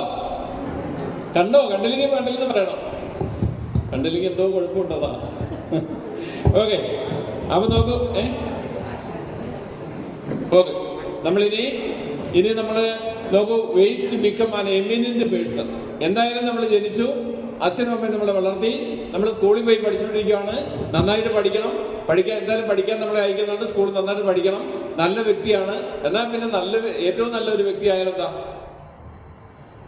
എമിനന്റ് പേഴ്സണാലിറ്റി ആവണം. നമുക്ക് അതിന് ചെയ്യേണ്ട കാര്യങ്ങൾ നമ്മൾ ഹാർഡ് വർക്ക് ചെയ്യണം, അല്ലേ? എന്ത് പഠിക്കുന്ന കാര്യത്തിലാണെങ്കിലും, കോമ്പറ്റേറ്റീവ് പരീക്ഷ എഴുതുന്നെങ്കിലും, സ്കോളർഷിപ്പ് പരീക്ഷ എന്നെങ്കിലും, ടാലന്റ് സെർച്ച് എക്സാമിനേഷൻ എന്നെങ്കിൽ പോലും നമുക്ക് ഒരു ഹാർഡ് വർക്ക് നമുക്ക് ആവശ്യമാണ്. രണ്ടാമത് ഫോക്കസ് ഓഫ് ലൈഫ്. നമ്മളിവിടെ പറഞ്ഞു, നമ്മൾ ഇതുവരെ നമ്മുടെ ഗോൾ സെറ്റ് ചെയ്തിട്ടില്ല. ആ ഗോൾ സെറ്റ് ചെയ്തിട്ട് ഗോൾ സെറ്റ് ചെയ്യണം. ഗോൾ സെറ്റ് ചെയ്യാതെ നമുക്ക് മുന്നോട്ട് പോകാൻ കഴിയില്ല. അതിന് ഫോക്കസ് ഓഫ് ലൈഫ്. നമ്മുടെ ജീവിതം എവിടെ? നമ്മളിപ്പോൾ സ്വപ്നം കാണണം. ഈ APJ അബ്ദുൽ കലാം എന്ന് പറയുന്ന ആള് ഏറ്റവും കൂടുതൽ കുട്ടികളെ സ്വപ്നം കാണിച്ചതെന്നുള്ള അദ്ദേഹത്തിന്റെ എല്ലാ മീറ്റിങ്ങുകളിലും ഫ്രണ്ട് റോയിൽ കുറെ കുട്ടികൾ വേണം, 50 കുട്ടികളെങ്കിലും ഉണ്ടാകണം നിർബന്ധം പിടിക്കുകയും അവരോട് സ്വപ്നം കാണാൻ പറയുകയും ചെയ്യും. എന്ത് സ്വപ്നം നമ്മൾ കാണുന്നേ? സ്വപ്നം കാണാറുണ്ടോ? എന്ത് സ്വപ്നം കാണുന്നേ? ഓക്കെ, മോനെന്ത് സ്വപ്നം കാണുന്നേ? നീ എന്തിനാ തല പിടിച്ചിരുന്നു? അത് തന്നെ. ഏത് തന്നെ? അതെങ്ങനെ ഇവിടെ കാണുന്ന സ്വപ്നം നീ കാണുന്നത് എങ്ങനെയാ? നമ്മളെല്ലാം സ്വപ്നം കാണും, അല്ലേ? എന്ത് സ്വപ്നം നമ്മളെ കാണുന്നേ? മോളെ സ്വപ്നം കണ്ടിട്ടില്ലേ? ഉണ്ട്. എന്ത് സ്വപ്നം കാണുന്നത്? ഇങ്ങനെ പാമ്പ് നമ്മളെ കൊത്താനായിട്ട് ഓടിക്കുന്ന സ്വപ്നം, അല്ലേ? ആന നമ്മളെ പിന്നാലെ ഇങ്ങനെ ഓടിച്ച് ആനയിൽ നിന്ന് രക്ഷപ്പെടാനായിട്ട് നമ്മൾ നോക്കുന്ന സ്വപ്നം. മലവെള്ളം ഇങ്ങനെ ഒഴുകി വന്ന് നമ്മുടെ അടുത്ത് വരെ വെള്ളം വന്നേക്കുന്നു, നമ്മളെ വെള്ളത്തിലേക്ക് കൊണ്ടുപോകുന്ന സ്വപ്നം. അങ്ങനെയുള്ള സ്വപ്നങ്ങളൊക്കെ നമ്മൾ കാണും, അല്ലേ? കാണത്തില്ലേ? That is teenage dreams. അത് നമ്മുടെ കൗമാര സ്വപ്നങ്ങളാണ്. കൗമാരത്തിൽ നമ്മൾ കാണുന്ന സ്വപ്നങ്ങളാണ്. ഞാൻ പറഞ്ഞതോ APJ അബ്ദുൽ കലാം പറഞ്ഞതല്ല, നമ്മുടെ ലൈഫിലെ ഡ്രീം കാണണം. ഇവിടെ പറഞ്ഞില്ലേ, 6ാം ക്ലാസ് മുതൽ IAS കാരിയാവും, സിവിൽ സർവീസ് പരീക്ഷ പാസ്സാകും, ഞാൻ ഈ ജില്ലയുടെ കളക്ടറാകും എന്ന് സ്വപ്നം കണ്ട കുട്ടി 20ാമത്തെ വയസ്സിൽ 21ാമത്തെ വയസ്സിൽ ആ കുട്ടി സിവിൽ സർവീസ് പരീക്ഷ പാസ്സായി. അങ്ങനെയുള്ള സ്വപ്നം നമുക്ക് ആവശ്യമാണ്. എല്ലാവരും സിവിൽ സർവീസുകാരാവണ്ട, എല്ലാവരും ഡോക്ടർമാരാവണ്ട, എല്ലാവരും എഞ്ചിനീയർമാരും ആകണ്ട, നഴ്സുമാരും ആവണ്ട. പക്ഷെ നിങ്ങൾക്ക് ആരായി മാറണോ? നിങ്ങൾ ആരായി തീരണമെന്ന് തീരുമാനിക്കേണ്ട നിങ്ങളാണ്. ആ സ്വപ്നം നിങ്ങൾ കാണണം. ഇനി അങ്ങനെ കാണുമ്പോൾ നമ്മൾ പോസിറ്റീവായിട്ടുള്ള ചിന്തയായിരിക്കണം. നമ്മൾ പറഞ്ഞു, എല്ലാത്തിനും മാർക്ക് കുറഞ്ഞാലും അതിനെ പോസിറ്റീവായിട്ട് കാണണം. പിന്നീട് മാർക്ക് ഉയർത്താനുള്ള ഒരു ശേഷി നമ്മൾ ഉണ്ടാക്കിയെടുക്കണം. അപ്പോൾ പോസിറ്റീവ് തോട്ട്സ് നമുക്ക് ആവശ്യമാണ്. ഇന്റലിജന്റ് ആയിരിക്കണം. നമ്മൾ ബുദ്ധിപരമായി ചിന്തിക്കുകയും പ്രവർത്തിക്കുകയും ചെയ്യണം. വിദ്യാഭ്യാസം നമുക്ക് ആവശ്യമാണ്. ഹയർ ഇന്റഗ്രിറ്റി വേണം. കൺട്രോൾ ഓഫ് ഇമോഷൻസ് വേണം.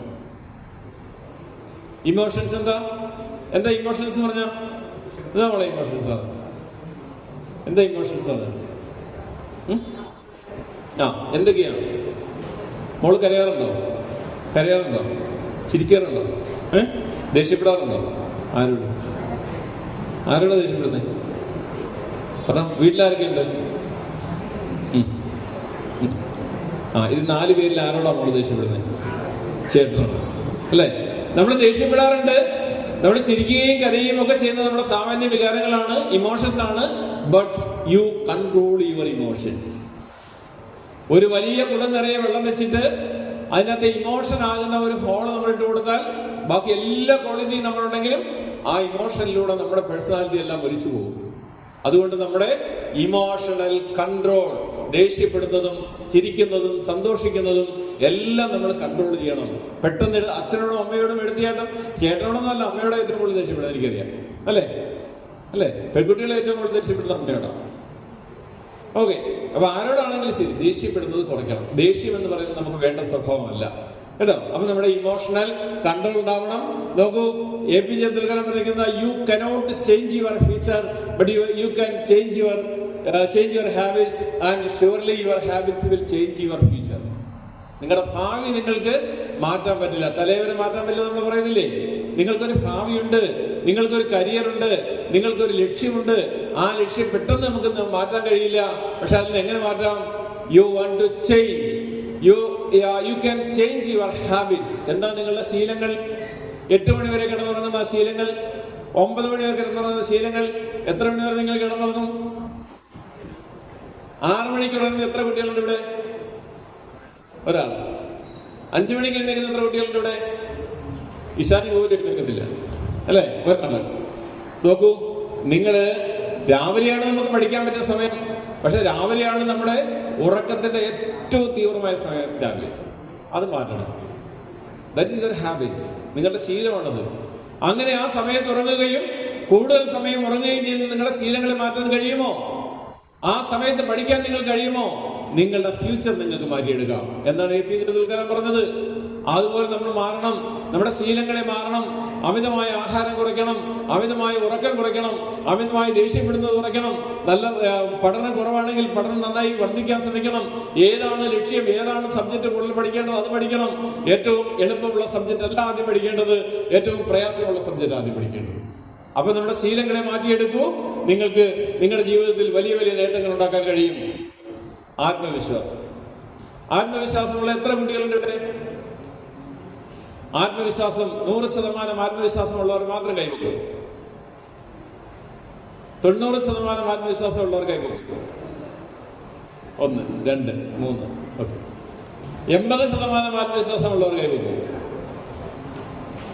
1, 2 only. 70% ആത്മവിശ്വാസമുള്ളവർ കൈവക്കും. 50% ആത്മവിശ്വാസമുള്ളവർ കൈവക്കും. അതിന് താഴേക്കൊരു ചോദ്യം എനിക്കില്ല. Okay, yes. നമുക്ക് നിങ്ങളുടെ ആത്മവിശ്വാസം പരിശോധിച്ചാലോ? നോക്കാം നമുക്ക് എത്ര ആത്മവിശ്വാസമുണ്ട്. നമ്മൾ ആരായി തീരും? സിവിൽ സർവീസിന് ആദ്യം സിവിൽ സർവീസിന് എഴുതാൻ പോവാണ്. 10ാം ക്ലാസ് വരെ പഠിച്ചു. ഇനി +2 നന്നായി പഠിച്ചിട്ട് മുന്നോട്ട് പോകുമ്പോൾ നല്ല ആത്മവിശ്വാസമുള്ള കുട്ടിയായിട്ട് പഠിച്ചാൽ മാത്രമേ നമ്മൾ ഉദ്ദേശ ലക്ഷ്യത്തിൽ എത്തിച്ചേരൂ. ആത്മവിശ്വാസം കുറവാണെങ്കിൽ നമ്മളെങ്ങും എത്തിച്ചേരില്ല. ആത്മവിശ്വാസം എന്ന് പറയുന്നത് എല്ലാവർക്കും ഉണ്ടായിരിക്കേണ്ട ഏറ്റവും ഉയർന്ന ഒരു ഗുണനിലവാരമാണ് ആത്മവിശ്വാസം. അങ്ങനെയാണെങ്കിൽ നമുക്ക് ആത്മവിശ്വാസം ഉണ്ടെന്ന് നോക്കാം. Find your efficiency. നിങ്ങളുടെ ശേഷി എന്താണ്? പോലീസുകാരനാകാനാണോ, പട്ടാളക്കാരനാകാനാണോ, ജുഡീഷ്യൽ മജിസ്ട്രേറ്റ് ആകാനാണോ, നേഴ്സ് ആകാനാണോ, എഞ്ചിനീയർ ആകാനാണോ, ആരാകാനാണ് നിങ്ങളുടെ എഫിഷ്യൻസി നിങ്ങൾ തിരിച്ചറിയണം. ഇൻബോൺ സ്കിൽ, അതാണ് ടാലന്റ്. നിങ്ങൾക്ക് ജന്മനാ സിദ്ധിച്ചുള്ള കഴിവുണ്ട്. നിങ്ങൾക്ക് ട്രഡീഷണലായി, നിങ്ങൾ ജനറ്റിക്കായി ലഭിക്കുന്ന കുറെ കഴിവുകളുണ്ട്. അതുപോലെ നിങ്ങൾക്ക് പഠിച്ചു വരുന്ന നിങ്ങൾക്ക് കുറെ കഴിവുകളുണ്ട്. ഇതെല്ലാം ചേരുമ്പോഴുള്ള നിങ്ങളുടെ എഫിഷ്യൻസി ഉണ്ടല്ലോ, കാര്യക്ഷമതയുണ്ടല്ലോ, നിങ്ങളുടെ സ്കില്ലുണ്ടല്ലോ, അതിനെ നമ്മൾ അളന്നെടുക്കണം. അത് മെന്റൽ പവർ. നിങ്ങൾക്ക് എത്ര മാനസിക ശേഷിയുള്ളവരാണ്, ഏത് പ്രശ്നങ്ങളെയും അതിജീവിക്കാൻ പറ്റുന്ന ശേഷി നിങ്ങൾക്കുണ്ടോ എന്ന് പരിശോധിക്കണം അല്ലെ? ഇവിടെ ഉദ്ഘാടകൻ പ്രസംഗിച്ചപ്പോൾ പറഞ്ഞത് ഞാൻ കേട്ടു. എന്താണ്? ഒരുപാട് പ്രശ്നങ്ങൾ നിങ്ങൾക്കുണ്ട്, കുട്ടികൾക്കുണ്ട്, അച്ഛനമ്മമാർക്കുണ്ട്, സമൂഹത്തിലുണ്ട്. വളർന്നു വരുമ്പോൾ നിങ്ങൾ ചെല്ലാൻ പോകുന്ന ഉദ്യോഗങ്ങളിൽ വലിയ പ്രശ്നങ്ങളുണ്ട്. ഈ പ്രശ്നങ്ങളെല്ലാം എല്ലാ മനുഷ്യനും എല്ലാവർക്കും അവരുടേതായ പ്രശ്നങ്ങളുണ്ട്. But the solution of the problem is behind the problem. Solution of every problem, എല്ലാ പ്രശ്നങ്ങളുടെയും പരിഹാരം എന്ന് പറയുന്നത് അവരുടെ ആ പ്രശ്നങ്ങളുടെ തൊട്ടടുത്ത് തന്നെയുണ്ട്. അത് പരിഹരിക്കാൻ കഴിഞ്ഞെങ്കിൽ മാത്രമേ നിങ്ങൾക്ക് നല്ല വ്യക്തിത്വങ്ങളായി പോകാൻ കഴിയൂ. അപ്പൊ നമുക്ക് നോക്കാം, നിങ്ങൾ എങ്ങനെയുള്ള ടാലന്റ് ഉള്ള കുട്ടികളാണ്, എത്ര എഫിഷ്യൻസി നിങ്ങൾക്കുണ്ട്, എത്ര ആത്മവിശ്വാസമുണ്ടെന്ന് പരിശോധിക്കാം നമുക്ക്. എല്ലാവരും നിങ്ങളുടെ ബുക്ക് എടുക്കും. ബുക്കും പേനയ്ക്ക് ഒരു പ്രയോജനം വരണ്ടേ?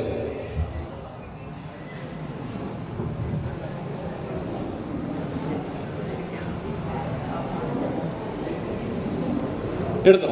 എല്ലാവരും എടുത്തോ? ഓക്കെ. അപ്പൊ നിങ്ങൾ കിട്ടിയ പേനയും പേപ്പറൊക്കെ ഉണ്ടോ? ഇല്ലേ? പേനയും പേപ്പറും കിട്ടാത്തവരുണ്ടോ? ഒരെണ്ണം തന്നെ ഈ കുട്ടിക്ക് കൊടുക്കും. ഒരെണ്ണം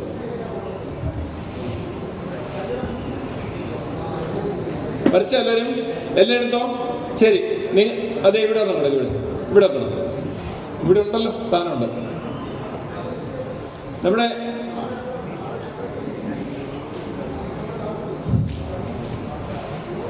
നമുക്ക് നിങ്ങളുടെ ആത്മവിശ്വാസം എന്താണെന്ന് പരിശോധിക്കാൻ പോവുകയാണ്.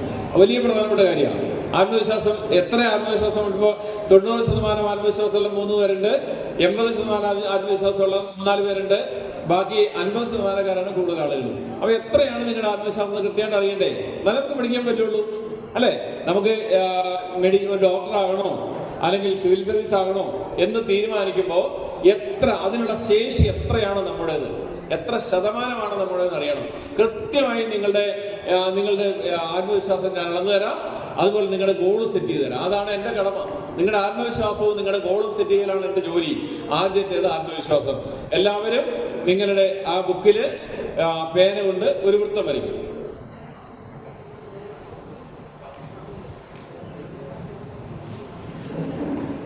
വൃത്തം വരച്ചോ? വൃത്തം വരച്ചെങ്കിൽ എന്നെ ഒന്ന് കാണിക്കൂ, ഉയർത്തി കാണിക്കും. കാണിച്ചു. എവിടെ എവിടെ വൃത്തം വരച്ചോ? കാണിച്ചു. എല്ലാരും കാണിക്കും. ഇതെന്തുവാടെ, ഞാനൊരു നിർദ്ദേശം തന്നത് കേൾക്കാൻ പോലും നിങ്ങൾക്ക് സമയമില്ലേ? Okay, good. ഞാൻ എന്താ നിങ്ങളോട് പറഞ്ഞേ? എന്താണ് പറഞ്ഞേ? നീ എന്താ ചെയ്തേ? വൃത്തം വരച്ചോ? എന്തിനാ 2 വൃത്തം വരച്ചോ? ഞാൻ ഒരെണ്ണം വരയ്ക്കാനല്ലേ പറഞ്ഞേ? ഓക്കെ, അപ്പോ വൃത്തം വരയ്ക്കാൻ പറഞ്ഞല്ലേ? ഞാൻ നിങ്ങളോട് ആരോടെങ്കിലും ഇപ്പം നിങ്ങൾ വരച്ചിരിക്കുന്ന ആ സൈസ് വൃത്തം വരയ്ക്കാനാണോ പറഞ്ഞത്? ആണോ? ഏത് സൈസ് വൃത്തം വരയ്ക്കാനാണ് ഞാൻ പറഞ്ഞില്ല. പിന്നെ നിങ്ങൾ വരച്ചത്? പിന്നെന്തിനാ വരച്ചത്? ഒരാളൊരു കാര്യം പറഞ്ഞാൽ അതെന്താണ്, എങ്ങനെയാണ് ചെയ്യേണ്ടതെന്ന് അറിഞ്ഞിട്ട് ചെയ്യാവൂ കേട്ടോ. ഇനി ഇൻ ഫ്യൂച്ചർ ഓൾസോ, ജീവിതത്തിലുടനീളം ഏതെങ്കിലും ഒരു കാര്യം ചെയ്യുമ്പോൾ എന്ത് കാര്യമാണ് ചെയ്യേണ്ടതെന്ന് കൃത്യമായി അറിയാതെ അതിനെക്കുറിച്ച് ചെയ്യാൻ പാടില്ല. ഒരു വലിയ വൃത്തം വരയ്ക്കും, ഒരു 1/2 പേജ് വരുന്ന വൃത്തം വരയ്ക്കും. വലിയ വൃത്തം വരച്ചിട്ടുള്ളവർ മാറ്റേണ്ടതില്ല, അല്ലാത്തവർ 1/2 പേജോളം വരുന്ന ഒരു വൃത്തം വരയ്ക്കും. വരച്ചോ? ഓക്കെ, ശരി. അങ്ങനെയാണെങ്കിൽ ഞാൻ നിങ്ങൾക്ക് 1 മിനിറ്റ് സമയം തരും. ആ 1 മിനിറ്റ് സമയത്തിനുള്ളിൽ ആ വൃത്തത്തിനുള്ളിൽ നിങ്ങൾ എത്ര ഇൻറ്റു മാർക്ക് ചെയ്യും? അത് ഹിഡൻ അജണ്ടകളൊന്നുമില്ല, വളരെ ഫാസ്റ്റ് ആയിട്ട് മാർക്ക് ചെയ്യണം. 1 മിനിറ്റാണ് സമയം തരുന്നത്. അതിനുള്ളിൽ നിങ്ങളുടെ ബുക്കിൽ ഇൻറ്റു, ഈ വൃത്തം കഴിഞ്ഞു പോയാലും കുഴപ്പമൊന്നുമില്ല, 1 മിനിറ്റ് പൂർണ്ണമായി നിങ്ങൾ ഇൻറ്റു മാർക്ക് ചെയ്തുകൊണ്ടിരിക്കണം. എത്ര ഇൻറ്റു മാർക്ക് ചെയ്യും?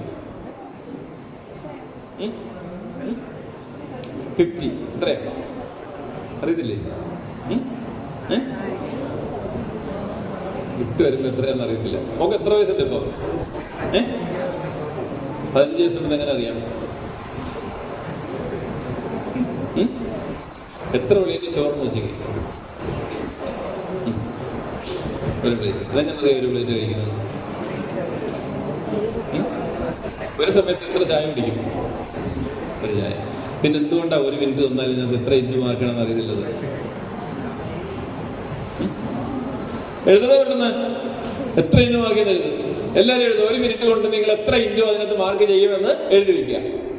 ചെയ്യരുത്, ചെയ്യാനുള്ള എഴുതി വെക്കാനോ ദൈവം ഇട്ട് വൃത്തം മൊത്തം കഴിഞ്ഞ് ഇൻറ്റു മാർക്ക് ചെയ്ത്. ഇതാണ് ഞാൻ പറഞ്ഞ, മനസ്സിലായോ?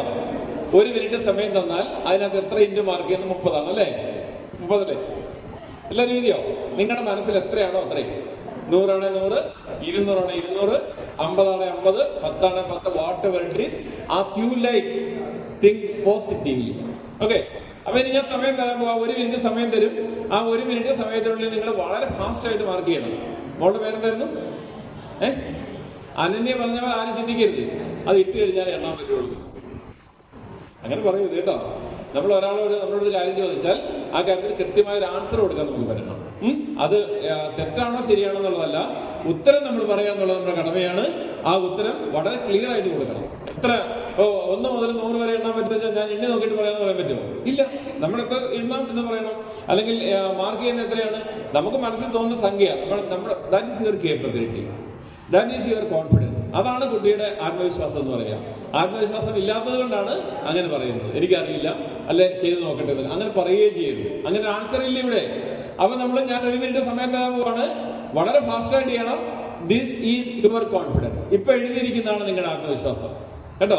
നിങ്ങളെ കൊണ്ട് ചെയ്യാൻ കഴിയുന്നത് എത്ര എന്ന് നിങ്ങൾ എഴുതിയിരിക്കുന്നു. ഇനി ഞാൻ പ്രൂവ് ചെയ്യാൻ പോകുന്നത് നിങ്ങൾക്ക് എത്ര ചെയ്യാൻ കഴിയുമെന്ന് നിങ്ങൾ അറിയാതെ നിങ്ങളുടെ മനസ്സിനുള്ളിലുള്ള നിങ്ങളുടെ ചിന്തകളും നിങ്ങളുടെ കഴിവുകളുമാണ്. അതാണ് നിങ്ങളുടെ എഫിഷ്യൻസി കണ്ടുപിടിക്കാൻ നിങ്ങളോട് പറയുക. അപ്പൊ ഞാൻ സ്റ്റാർട്ട് എന്ന് പറയുമ്പോൾ സ്റ്റാർട്ട് ചെയ്യണം. ഒരു കാരണവശാലും ഇടുന്ന സമയത്ത് എണ്ണി നോക്കരുത്. ഞാൻ സ്റ്റോപ്പ് എന്ന് പറയുമ്പോൾ സ്റ്റോപ്പ് ചെയ്യാം. അതിനുശേഷം ഞാൻ എണ്ണാൻ സമയം തരാം. അപ്പൊ മാത്രം എല്ലാവരും എഴുതി വെച്ചല്ലോ അല്ലേ? അപ്പൊ നോക്കൂ,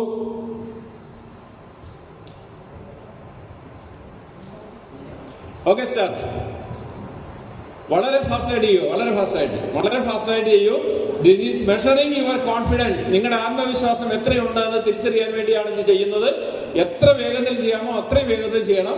അത്രയേറെ കഴിവുകളുള്ള കുട്ടികളാണ് നിങ്ങൾ. ആ കഴിവുകൾ നിങ്ങളുടെ ജീവിതത്തിൽ പ്രതിഫലിക്കണമെങ്കിൽ, നിങ്ങൾക്ക് പരീക്ഷകളിൽ ഉയർന്ന മാർക്ക് വാങ്ങണമെങ്കിൽ നിങ്ങളുടെ ആത്മവിശ്വാസം എത്രയാണെന്ന് നിങ്ങൾ തിരിച്ചറിയണം. ആ ആത്മവിശ്വാസം തിരിച്ചറിയണമെങ്കിൽ നിങ്ങൾ ചെയ്യുന്ന ജോലിക്ക് അതിന് എത്രമാത്രം വോളിയം ഉണ്ടെന്ന് നമുക്ക് തിരിച്ചറിയണം. അതിനുവേണ്ടിയാണ് ഇത് നടത്തുന്നത്. വളരെ ഫാസ്റ്റായിട്ട് ചെയ്യൂ, വളരെ ഫാസ്റ്റായിട്ട് എണ്ണരുത്, വളരെ ഫാസ്റ്റായിട്ട് ചെയ്യൂ. നിങ്ങളുടെ വൃത്തം അത് ചെറുതാണെങ്കിൽ അതിനപ്പുറത്തേക്ക് പോയെങ്കിൽ ഒന്നുകൂടി ഫാസ്റ്റായിട്ട്, അതിന് പുറത്തേക്ക് ചെയ്തതിന് കുഴപ്പമില്ല. എല്ലാവരും വളരെ ഫാസ്റ്റായിട്ട് ഡു ഇറ്റ് വെരി ഫാസ്റ്റ്, വളരെ ഫാസ്റ്റായിട്ട് ചെയ്യും. ഇനി സമയമുണ്ട്, ഇനി 20 സെക്കൻഡ് കൂടി ഉണ്ട്, വളരെ ഫാസ്റ്റായിട്ട് ചെയ്യും.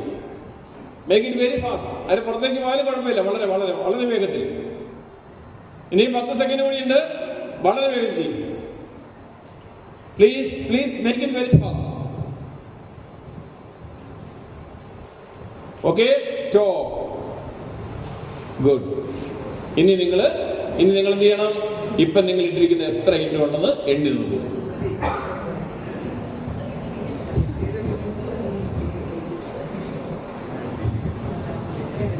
എണ്ണി നോക്കൂ വേഗം. 90% ആത്മവിശ്വാസം ഉണ്ടെന്ന് പറഞ്ഞ 3 പേരുണ്ടല്ലോ. അവർ എഴുതിയിരുന്നേ ആരൊക്കെയായിരുന്നു? യെസ്, 1 2 3. മോള് എണ്ണി കഴിഞ്ഞില്ലേ? ഇനിയുണ്ട് ഇത്തിരി അല്ലേ? എത്രയുണ്ട്? വേഗം എണ്ണി കഴിഞ്ഞോ? എത്രയുണ്ട് മോളെ? 91. എത്ര മോളെ എഴുതിയിരുന്നേ? 30. എത്ര ശതമാനം ആത്മവിശ്വാസം? What is your confidence which you think? നിനക്ക് തോന്നിയ ആത്മവിശ്വാസം എത്രയായിരുന്നു? That is 30. Actually how much you have? എത്രയുണ്ട്? 91. Then how many percentage? എത്ര ശതമാനം ആത്മവിശ്വാസമുണ്ട്? എങ്ങനെയാ ആത്മവിശ്വാസം കണ്ടുപിടിക്കാം? ഇതിന് ഈ 30-ന് 80 എത്രയായിട്ട് കിട്ടിയത്? 110, 91 അല്ലേ? എന്ന് പറഞ്ഞാൽ എത്ര ശതമാനം വരും? ഇല്ല, ഇപ്പൊ എങ്ങനെയാ? ആക്ച്വലി 90 കിട്ടിയില്ലേ? ആക്ച്വലി 90 കിട്ടി. പക്ഷെ മോളുടെ പേരെന്താ? നന്ദനയുടെ വിശ്വാസം എത്രയുണ്ടെന്നായിരുന്നു? 90% ഉണ്ടെന്നായിരുന്നു. 90% ആത്മവിശ്വാസം ഉണ്ടെന്ന് ധരിക്കുകയും അത് 30 എഴുതുകയും അതിന് കിട്ടിയത് 90 ആകുകയും ചെയ്താൽ നമ്മുടെ യഥാർത്ഥ ആത്മവിശ്വാസം എത്രയായിരുന്നു? ഇതിനകത്ത് നിങ്ങൾ നോക്കൂ. നന്ദന പറഞ്ഞതനുസരിച്ചാണെങ്കിൽ 30 കിട്ടേണ്ടത്. എഴുതിയത് 30 അല്ലേ? അപ്പൊ ആത്മവിശ്വാസം 90% ഉണ്ടെങ്കിൽ 27 കിട്ടേണ്ടത്. 27 കിട്ടിയാൽ 90% നന്ദനയുടെ വിശ്വാസത്തിന്റെ 90% ആത്മവിശ്വാസം ഉണ്ടെന്ന് പറയാം. ഇപ്പൊ എത്രയാണ് കിട്ടിയത്? എത്രയോ ഇരട്ടിയാണ് അല്ലെ? അപ്പൊ അതായത് എത്ര കഴിവുണ്ടെന്ന് നമ്മൾ ചിന്തിക്കുന്നോ അതിന്റെയൊക്കെ ഒരുപാട് കഴിവ് കുറവാണ് നമുക്ക് നമ്മുടെ ചിന്തയിലുള്ളത്. യഥാർത്ഥത്തിലുള്ള കഴിവുകൾ വളരെയധികമാണ്. എത്ര കിട്ടി മോളെ? 120. 40 അല്ലെ? 2 സെയിമാ. 30 എഴുതിയ ആൾക്ക് 90 കിട്ടി, 40 എഴുതിയ ആൾക്ക് 120 കിട്ടി. അപ്പൊ നോക്കൂ, 40 യഥാർത്ഥത്തിൽ ആത്മവിശ്വാസം എന്ന് കരുതിയെങ്കിൽ 120 ഉണ്ട് ആത്മവിശ്വാസം അല്ലെ? പ്യൂണാകാനാണ് ആഗ്രഹിച്ചതെങ്കിൽ IAS ആകാനുള്ള ശേഷിയുണ്ട്. പക്ഷെ ഇപ്പോഴും മനസ്സിൽ ആരായിട്ടാണ് കിടക്കുന്നത്? പ്യൂണായിട്ട് കിടക്കുന്നത്. അതുകൊണ്ട് ധൈര്യമായിട്ടിരിക്കൂ. വലിയ ആത്മവിശ്വാസമുള്ള കുട്ടിയാണ് മോളും. അതെ, വലിയ ആത്മവിശ്വാസമുണ്ട്. പക്ഷെ നമ്മുടെ മനസ്സിലേക്ക് നമ്മുടെ കഴിവുകളെ കുറിച്ചൊരു ബോധം ഉണ്ടായിട്ടില്ല കേട്ടോ. എന്തും പഠിക്കാനുള്ള ശേഷിയുണ്ട്. നമ്മുടെ ടാലന്റ് പരീക്ഷ എഴുതിയാണ് നിങ്ങൾ എഴുതിയോ? എത്ര മാർക്ക് എത്ര കിട്ടി അറിയാമോ? അത് പറയാം. ഓക്കെ, മോൾക്ക് എത്രയായിരുന്നു? 123. എത്ര എഴുതി? എത്രയായിരുന്നു? 80+ എഴുതിയാൽ മതിയോ? സിവിൽ സർവീസ് ആഗ്രഹിക്കുന്ന ഒരു കുട്ടി 80+ എഴുതിയാൽ മതിയോ? എങ്ങനെ ചിന്തിക്കേണ്ടത്? പോസിറ്റീവായിട്ട് ചിന്തിക്കണം. ഞാൻ എന്താ പറഞ്ഞത്?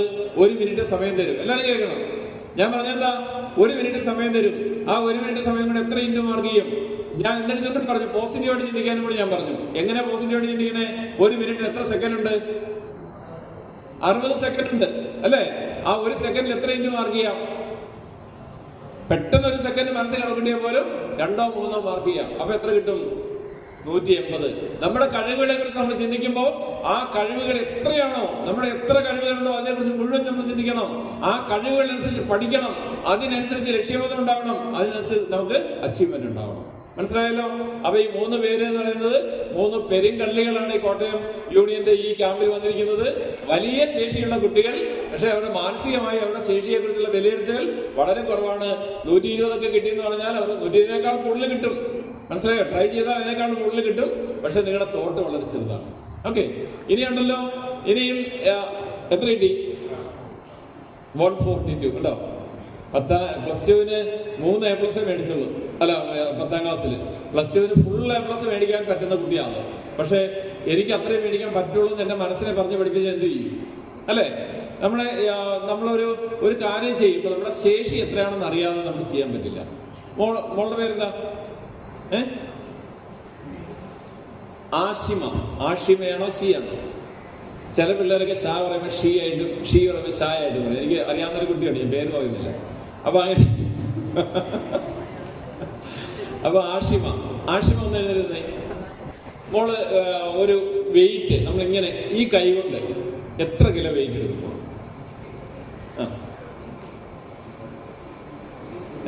2-3 കിലോ എടുക്കാം കേട്ടോ. 2-3 കിലോ എടുക്കാം. 2 കിലോ എടുക്കാം. അതിൽ കൊണ്ട് പറ്റില്ല. ഒരു 10-25 കിലോ ഉണ്ടോ സാറേ ഒന്ന് എടുക്കാൻ. അതാണ് ആത്മവിശ്വാസം. 2 കിലോ വെയിറ്റ്. 2 കിലോ വെയിറ്റ് നമുക്കൊരു കയ്യിൽ എടുക്കാൻ പറ്റുള്ളൂ. ഉള്ളോ? അല്ല.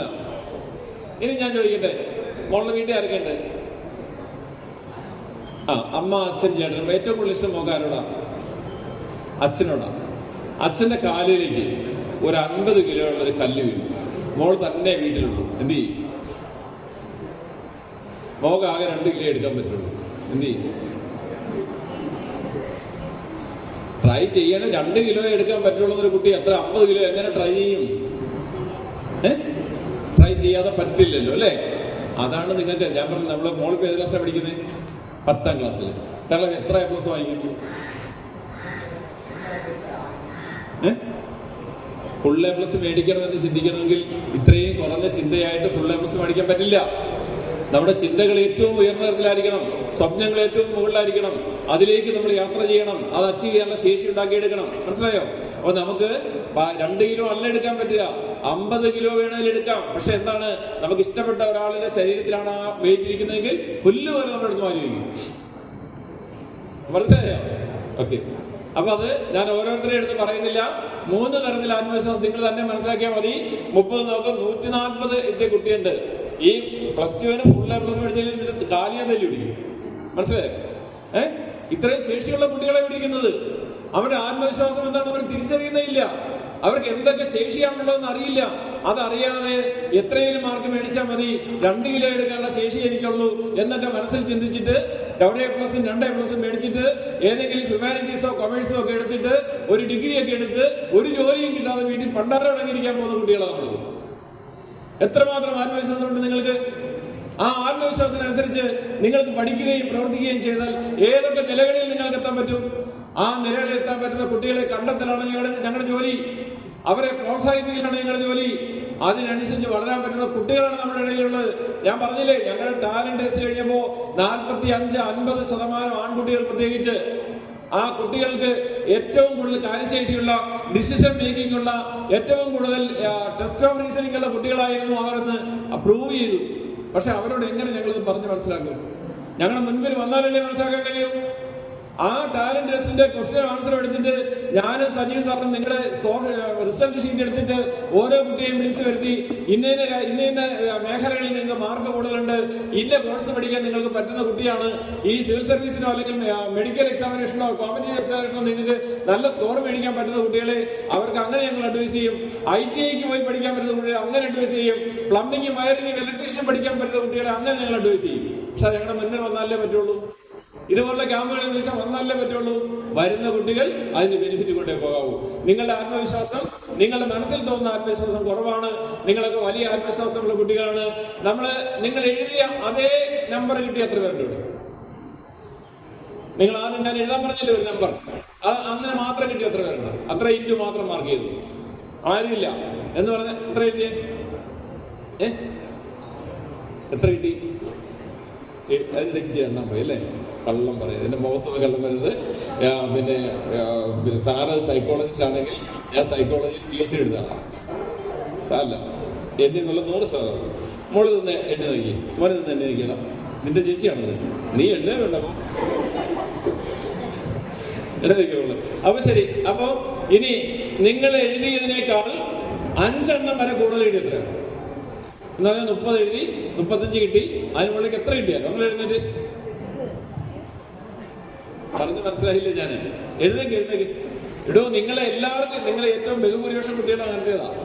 നിങ്ങൾ എഴുതിയതിനേക്കാൾ 5 ഇന്റു 30 എഴുതി 35 കിട്ടി, 45 കിട്ടി, 55 കിട്ടി, 60 കിട്ടി, 70 കിട്ടി, 100 കിട്ടി. അങ്ങനെ പറയുന്നത്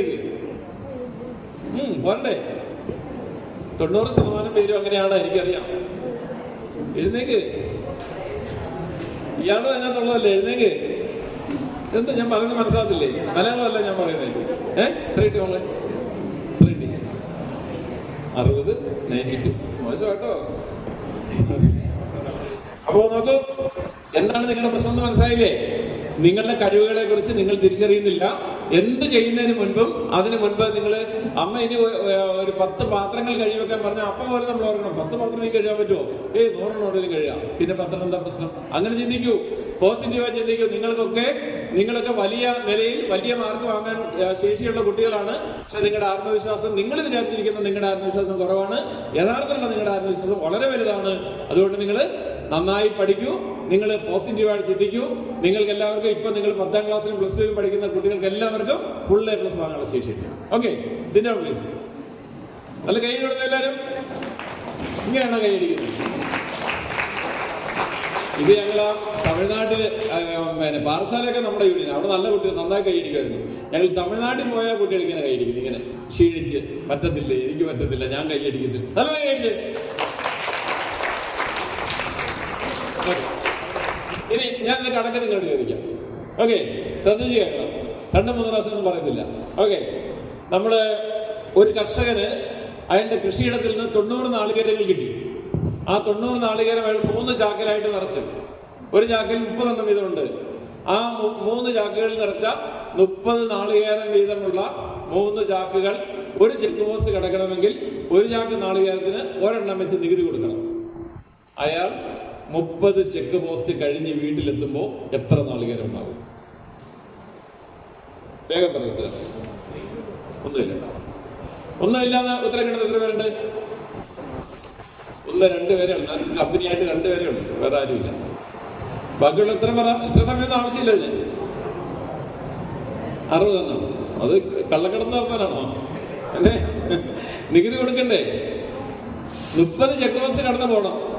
ഒരു ചെക്ക് പോസ്റ്റിൽ 3 ചാക്ക് നാളികേരം ഉണ്ടെങ്കിൽ 3 എണ്ണം കൊടുക്കണം. അങ്ങനെ 30 ചെക്ക് പോസ്റ്റ് കടന്നു പോകുമ്പോ എത്ര നാളികേരം വെച്ചിട്ടുണ്ട്?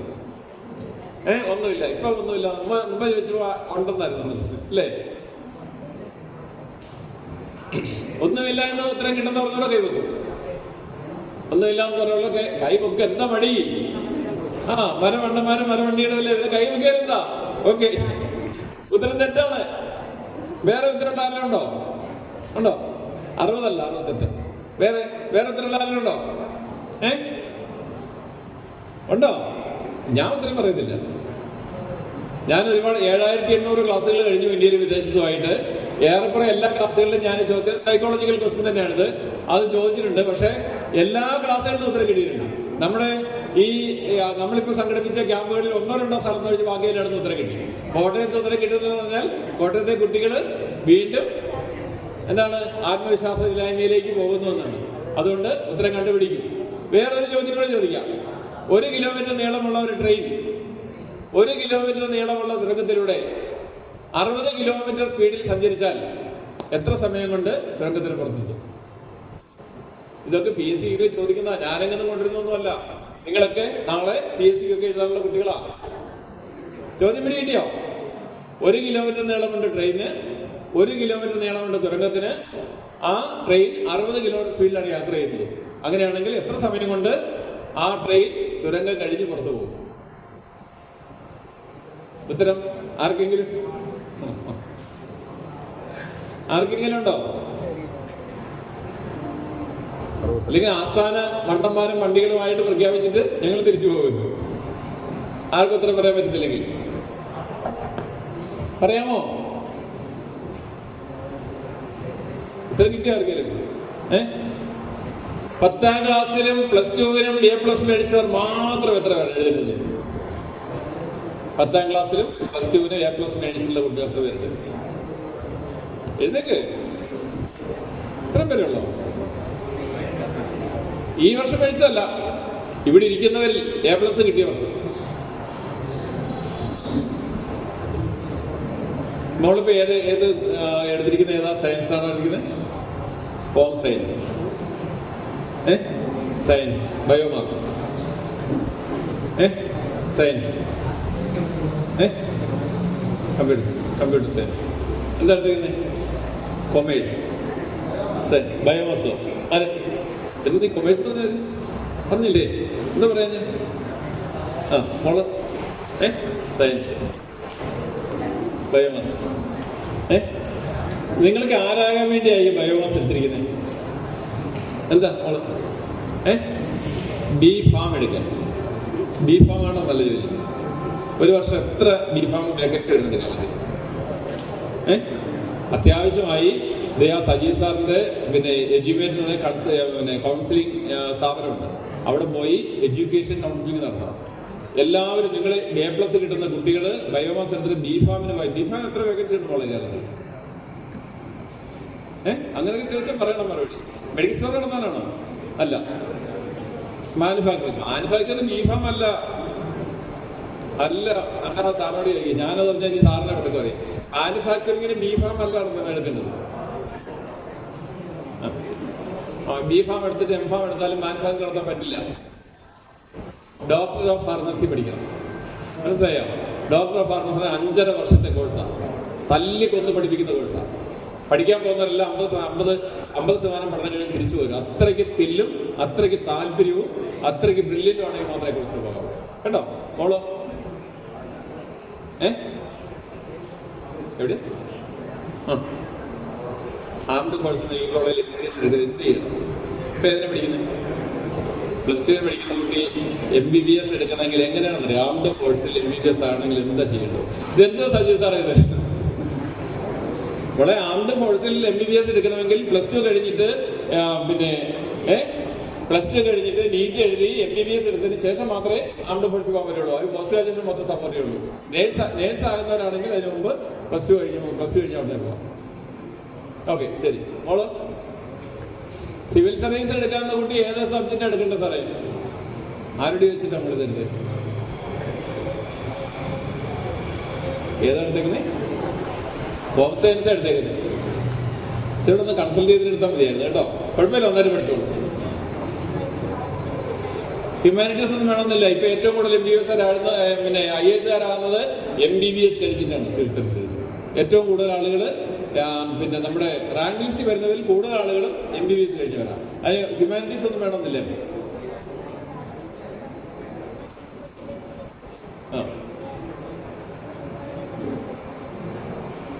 ഓക്കെ, പഠിച്ചു തന്നാലും മിടുക്കായിട്ട് പഠിച്ചു കേട്ടോ മോളോ. ഡോക്ടർ ആവാനായിട്ട് എന്ത് ഡോക്ടറാ? കാർഡിയോളജിസ്റ്റ്. കാർഡിയോളജിസ്റ്റ് ആണ് എന്ത് ചെയ്യണം? എത്ര വർഷം പഠിക്കണം കാർഡിയോളജിസ്റ്റ് ആകാൻ? 10 വർഷമൊന്നും വേണ്ട. MD സ്പെഷ്യാലിറ്റിന് എത്ര വർഷമുണ്ട്? 3 വർഷം. MBBS എത്ര വർഷമുണ്ട്? എത്ര വർഷമുണ്ട്? ഒരു കാര്യത്തെ കുറിച്ച് പറയാൻ കൃത്യമായ കാൽക്കുലേഷൻ നൽകണം കേട്ടോ. മോളോ കാർഡിയോ വാസ്കുലർ ടെക്നീഷ്യൻ. അപ്പം +2 അല്ലേ? ശരി, വെരി ഗുഡ്. സൈബർ സെക്യൂരിറ്റിക്ക് ഇപ്പൊ ഏത് കോഴ്സാണ് എടുത്തേക്കുന്നത്? Computer. Okay, very good. Defence എന്ത് ചെയ്യും? ഓക്കെ, കുഴപ്പമില്ല. ആദ്യമായിട്ട് കാരണം ഇപ്പൊ തന്നെ നിങ്ങൾ പിന്നെ ഇത് കഴിയുമ്പോൾ നിനക്ക് എത്ര വയസ്സായിപ്പോ? 18 വയസ്സ് കഴിയുമ്പോൾ മുതൽ ഏതാണോ ഇപ്പോൾ നീ ഇപ്പം ഏതാ കോഴ്സ് എടുത്ത്? കമ്പ്യൂട്ടർ സയൻസാണ് അല്ലേ? ഗുഡ്. പറ, നീ എന്താകാനാ? തീരുമാനിച്ചില്ലല്ലോ. എന്നാണോ തീരുമാനിക്കുന്നേ? എന്ന് തീരുമാനിക്കുന്നേ? പറ. ഏതാ? നേഴ്സിംഗ്. 2 നേഴ്സുമാരാണ്. ഗുഡ്, ഇരിക്കും. അപ്പം ഞാൻ ചോദിക്കുന്നതല്ല, മുമ്പേ സജീവ് സാറോട് ചോദിക്കുന്നതായിട്ട് എത്ര പേര് ഗോൾ സെറ്റ് ചെയ്തു? നിങ്ങൾ ആരും ഒന്നും പറഞ്ഞു കേട്ടില്ല. നിങ്ങൾ കയ്യും പൊക്കി കേട്ടില്ല. ഇപ്പം എങ്ങനെയാണ് നിങ്ങൾക്ക് ഗോൾ കിട്ടിയത്?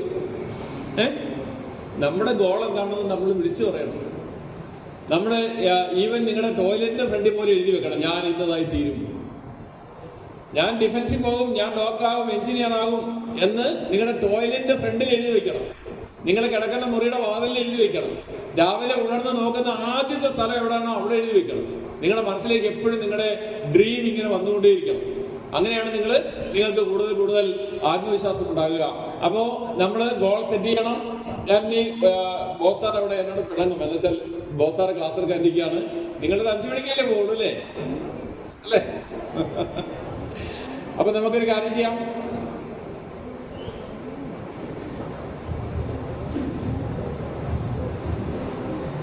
നമുക്ക് ഇങ്ങനെയാണ് ഗോൾ സെറ്റ് ചെയ്യുക. എന്തിന്റെ അടിസ്ഥാനത്തില? ഒന്ന്, സ്പെസിഫിക് ആയിട്ടുള്ള ഗോളായിരിക്കണം നിങ്ങൾക്ക്.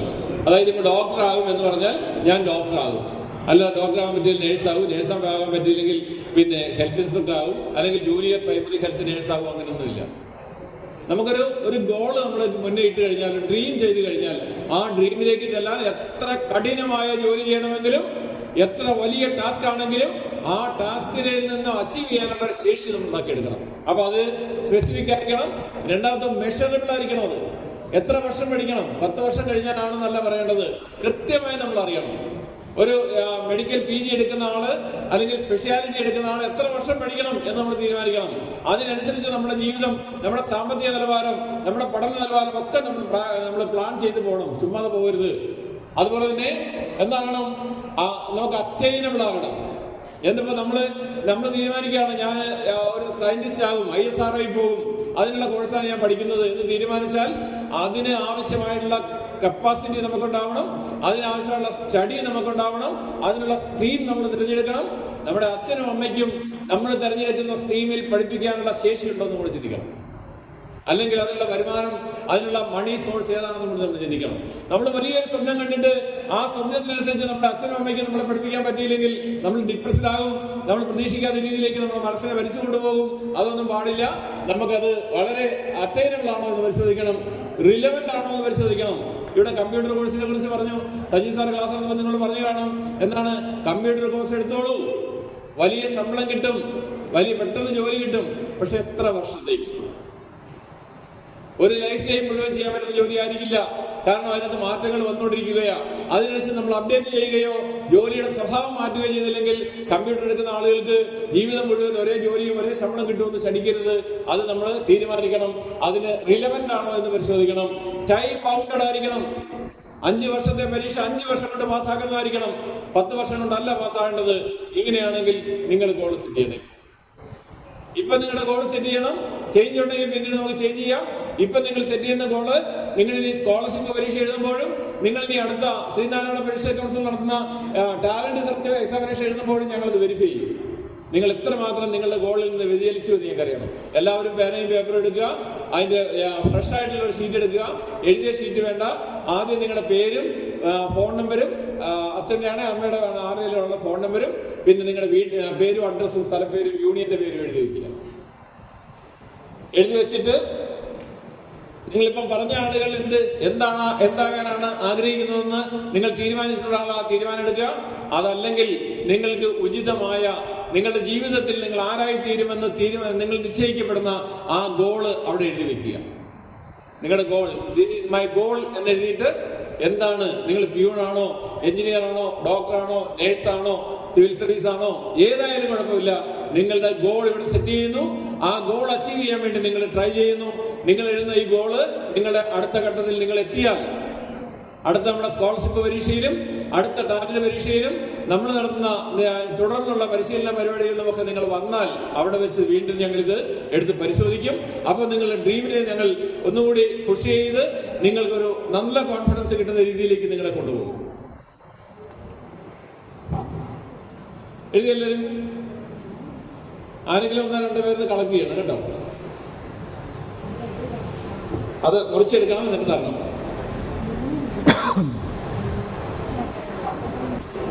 അമ്മ പറഞ്ഞിട്ടൊന്നും എഴുതണ്ട, മോളുടെ ഇഷ്ടത്തെ എഴുതിയാൽ മതി കേട്ടോ. അമ്മയുടെ ചെയ്തിട്ടാണ് എഴുതുന്നത്, അല്ല നമ്മുടെ ഇഷ്ടത്തിന് എഴുതണം. അപ്പൊ ഈ 5 കാര്യങ്ങൾ നോക്കിയിട്ടാണ് എഴുതാൻ. സ്പെസിഫിക് ആയിരിക്കണം, മെഷറബിൾ ആയിരിക്കണം, അറ്റൈനബിൾ ആയിരിക്കണം, നമുക്ക് എത്തിച്ചേരാൻ പറ്റുന്നതായിരിക്കണം. സിവിൽ സർവീസ് എന്ന് എഴുതുന്നതിന് കുഴപ്പമില്ല. സിവിൽ സർവീസ് പരീക്ഷ പാസ്സാകാനുള്ള എല്ലാ മുന്നൊരുക്കങ്ങളും നമുക്കുണ്ടെങ്കിൽ മാത്രമേ അങ്ങനെ എഴുതാവൂ. എല്ലാവരും സിവിൽ സർവീസ് എഴുതണമെന്ന് ഞങ്ങൾ ശഠിക്കത്തില്ല. എല്ലാവരും ഡോക്ടർമാരാകണമെന്നില്ല. ഒരുപാട് 100 കണക്കിന് 1000 കണക്കിന്. ഇപ്പോൾ ഇവിടെ സജി സാർ പറഞ്ഞതുപോലെ അധ്യാപകരുടെ ഒഴിവ് നിങ്ങൾക്കറിയാമോ? 10,000-കണക്കിന് അധ്യാപകരുടെ ഒഴിവ് കിടക്കുക കേന്ദ്ര സ്കൂളുകളിൽ, സെൻട്രൽ സ്കൂളുകളിൽ. ആർക്കും അധ്യാപകരാകണ്ട, ഒരാൾ പോലും ഇല്ല. നല്ല ശമ്പളം കിട്ടുന്ന ജോലിയാണ്, നല്ല അംഗീകാരമുള്ള ജോലിയാണ്, പക്ഷെ ആരും അധ്യാപകരാകാനില്ല. എല്ലാവരും ഡോക്ടർ, എഞ്ചിനീയർ ആകുമെന്ന് പറയും, അവസാനം അവിടെ ഇങ്ങ് എത്തിച്ചേരില്ല. നിങ്ങൾ എന്താണെന്ന് പറയുന്നു അവിടേക്ക് നിങ്ങൾ എത്തിച്ചേരണം. അതിനുള്ള ഒരു കഠിനാധ്വാനം നിങ്ങൾക്ക് ഉണ്ടാവണം, അതിനുള്ള കാര്യശേഷി ഉണ്ടാവണം, നിങ്ങളുടെ എഫിഷ്യൻസി വളരെ വളരെ വർദ്ധിച്ച് അതിലേക്ക് നിങ്ങൾക്ക് പോകാൻ കഴിയണം. ഓക്കെ, കഴിഞ്ഞോ? ഒന്ന് കളക്ട് ചെയ്ത് ഓരോരുത്തരോട് ഒന്ന് കളക്ട് ചെയ്തു പേരെനിക്ക് ഒപ്പിൻ്റെ എടുക്കണം കേട്ടോ. നാളെ ഇത് പരിശോധിക്കും, ഇല്ലെങ്കിൽ എല്ലാവരും സസ്പെൻഡ് ചെയ്യും. ഓക്കെ, നോക്കൂ, നിങ്ങളും എല്ലാവരും മൊബൈൽ ഫോൺ ഉപയോഗിക്കുന്നവരാ. മൊബൈൽ ഫോൺ ഉപയോഗിക്കേണ്ടെന്ന് പറഞ്ഞാൽ നിങ്ങൾ സമ്മതിക്കില്ല. പക്ഷേ മൊബൈൽ ഫോൺ നിങ്ങൾ ഒരു ദയവായി അച്ഛനും അമ്മയും 12ാം ക്ലാസ് വരെ പഠിക്കുന്ന കുട്ടികൾക്ക് ഒരു കാരണവശാലും മൊബൈൽ ഫോൺ സ്വന്തമായി വാങ്ങിക്കൊടുക്കരുത്. അവർക്ക് അക്കാഡമിക് കാര്യങ്ങൾക്ക് നിങ്ങളുടെ ഫോൺ മാത്രം കൊടുക്കുക. ഒരു കാരണവശാലും രാത്രി ഒരു 8 മണിക്ക് ശേഷം ഒരു കുട്ടിയും മൊബൈൽ ഫോൺ ഉപയോഗിക്കാൻ സമ്മതിക്കരുത്. അതിനകത്തുള്ള സ്നേഹമൊക്കെ കുറച്ച് മതി. അപ്പോൾ അത് നിങ്ങൾ ശ്രദ്ധിക്കണം. രണ്ടാമത്, മൊബൈൽ ഫോൺ ഉപയോഗിക്കുകയാണെങ്കിൽ use it, but only need base. നിങ്ങളുടെ ആവശ്യം, പഠന ആവശ്യങ്ങൾക്ക് മാത്രം. വേറൊരു കാര്യത്തിന് മൊബൈൽ ഉപയോഗിക്കാനുള്ള പ്രായമല്ല നിങ്ങളുടേത്. അതിന് പ്രായമാകുമ്പോൾ നിങ്ങൾക്ക് ഉപയോഗിക്കാം. നിങ്ങൾക്ക് ഇഷ്ടംപോലെ മൊബൈൽ ഉപയോഗിക്കാനുള്ള ഇനിയും ഇഷ്ടംപോലെ സമയം കിടക്കുകയാണ്. പക്ഷേ പഠിക്കുന്ന സമയത്ത് അച്ഛൻ്റെയും അമ്മയുടെയും അധ്യാപകൻ്റെയും നിർദ്ദേശപ്രകാരമല്ലാതെ ഒരു കുട്ടിയും മൊബൈൽ ഫോൺ ഉപയോഗിക്കാൻ പാടില്ല. നോക്കൂ, ടെലിവിഷൻ കാണാം. ടെലിവിഷൻ കാണുന്നത് നിങ്ങൾ എൻ്റർടൈൻമെൻറ്റിന് കാണാം, നോളജ് ബേസ്ഡ് ആയിട്ടുള്ള അറിവ് കിട്ടുന്ന പ്രോഗ്രാമിന് മാത്രം കാണുക. അതുപോലെ മൂവി നിങ്ങൾ റിലാക്സ് ചെയ്യാൻ മാത്രം. നിങ്ങൾ പഠിച്ച് കുറേ നേരം പഠിച്ച് അല്ലെങ്കിൽ കുറേ ദിവസങ്ങൾ പരീക്ഷയ്ക്ക് വേണ്ടി പഠിച്ച് പരീക്ഷ കഴിയുമ്പോൾ അച്ഛൻ്റെ അമ്മയുടെയും കൂടെ പോയി സിനിമ കാണുന്നതിന് കുഴപ്പമില്ല. അത് ഏതെങ്കിലും സിനിമ ആവുന്നത് നിങ്ങൾക്ക് എൻ്റർടൈൻമെൻറ്റ് കിട്ടുന്നതായിരിക്കണം. നാർക്കോട്ടിക് എന്ന് പറയുന്നത് ഇസ് എ ഡർട്ടി തിങ്, ഏറ്റവും മോശമായിട്ടുള്ള തിങ്ങാണ്. അതിനെക്കുറിച്ച്, നാർക്കോട്ടിക്കിനെ കുറിച്ച് ആർക്കെങ്കിലും ഒരു 4 വാക്ക് പറയാമോ? ആർക്കെങ്കിലും ദ യൂസ് ഓഫ് നാർക്കോട്ടിക്? ഇല്ലെങ്കിൽ ഇഷാനി പറയും. ഇല്ലേ ഇഷാനി, പറയോ? നോക്കൂ, ലഹരി ഉപയോഗിക്കുന്നു നമ്മുടെ കുട്ടികളുടെ ഇടയിൽ. ഒരുപക്ഷെ നമ്മുടെ ഒരു തലമുറ തന്നെ, ഇവിടെ നമ്മൾ പ്രസംഗിച്ചപ്പോഴും കേട്ടില്ലേ, ചെത്തുകാരാണ് നിങ്ങൾക്ക് പിന്നെ കരമൊഴിവായി കുറച്ച് തെങ്ങുകൾ തരാമെന്ന് പറഞ്ഞ രാജാവുള്ള രാജ്യമാണ് നമ്മുടേത്. പക്ഷേ നമ്മുടെ കുലത്തൊഴിൽ ചെത്തൊന്നും ആയിരുന്നില്ല. വൈദ്യനും വ്യാപാരിയും ഒക്കെ ഉണ്ടായിരുന്ന വലിയൊരു ഇതിൽ നിന്നാണ് നമ്മൾ വന്നത്. ഒരു കാലത്ത് കൃഷിയും വ്യവസായവും നഷ്ടപ്പെട്ടു കഴിഞ്ഞപ്പോഴാണ് നമ്മൾ കുറേ ആളുകൾ ചെത്തുതൊഴിലേക്ക് പോയത്. അല്ല, നമ്മുടെ ബിസിനസ് ചെത്തൊന്നുമല്ല. ഇനി ചെത്തെന്ന് പറയുന്നത് വലിയൊരു കാര്യമാണ്. എന്താ കാര്യം? ഏറ്റവും അടിയിൽ നിന്ന് ഏറ്റവും വേരുകളിൽ ഇരിക്കുന്ന മധുരപാനീയത്തെ അത് പുറത്തെത്തിച്ച് കൊണ്ടുവരാനുള്ള വലിയൊരു ശാസ്ത്രീയ വിദ്യയാണ് നമ്മൾ കണ്ടത്. പക്ഷെ അത് നമ്മൾ വലിയ ക്രെഡിറ്റ് ആയിട്ടൊന്നും കാണേണ്ടതില്ല. എന്നാലും അത് നമുക്ക് അത് വേണ്ട, ഡ്രഗ് വേണ്ട, ഡ്രഗ് ഉപേക്ഷിക്കാം. നമ്മുടെ എല്ലാ ക്യാമ്പുകളിലും നമ്മൾ ഡ്രഗിനെതിരെ വലിയൊരു പോരാട്ടം നടത്തുന്നുണ്ട്. അപ്പോൾ ഇഷാനി നിങ്ങളോട് 2 വാക്ക് പറയും. Good afternoon all. Today I want to talk about something that can destroy dreams and health, and that is drug abuse. We all want to become successful, healthy and happy. But drugs are dangerous substances that can take all that away. Why do people use drugs? Peer pressure, friends forcing or influencing to try just once. Curiosity, want to try new things without knowing the risk. Stress or sadness, using drugs to escape problems. Why are drugs harmful? They damage your health, both mind and body. They affect studies, loss of memory and focus. They can make you addicted, hard to stop once started. They lead to bad decisions, fight or even crimes. How to prevent drug use? Say no with courage. Choose good friends. Talk to your parents or teachers if you feel low. Stay busy in positive things, sports, music, reading, etc. Dear friends, one wrong choice can spoil your whole life. So be smart, strong, and stay away from drugs. Let us all say, my life is my choice, and I say no to drugs. Okay, നല്ല കൈ കൊടുത്തല്ലേ.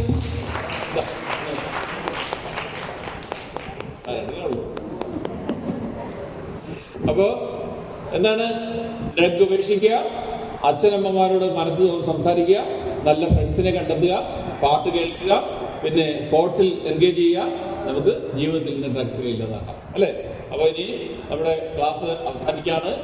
എന്തായാലും നിങ്ങൾ കുറച്ച് കുട്ടികളാണ് എന്ത് ചെയ്ത് നിങ്ങൾക്ക് നമ്മുടെ ഈ ക്ലാസ്സുകൾ കൊണ്ട് കുറച്ച് ഗുണമുണ്ടാകുമെന്ന് കരുതുന്നു. തീർച്ചയായിട്ടും നിങ്ങൾ SNDP യോഗത്തോട് ചേർന്ന് നിങ്ങളുടെ ശാഖകളോടും നിങ്ങളുടെ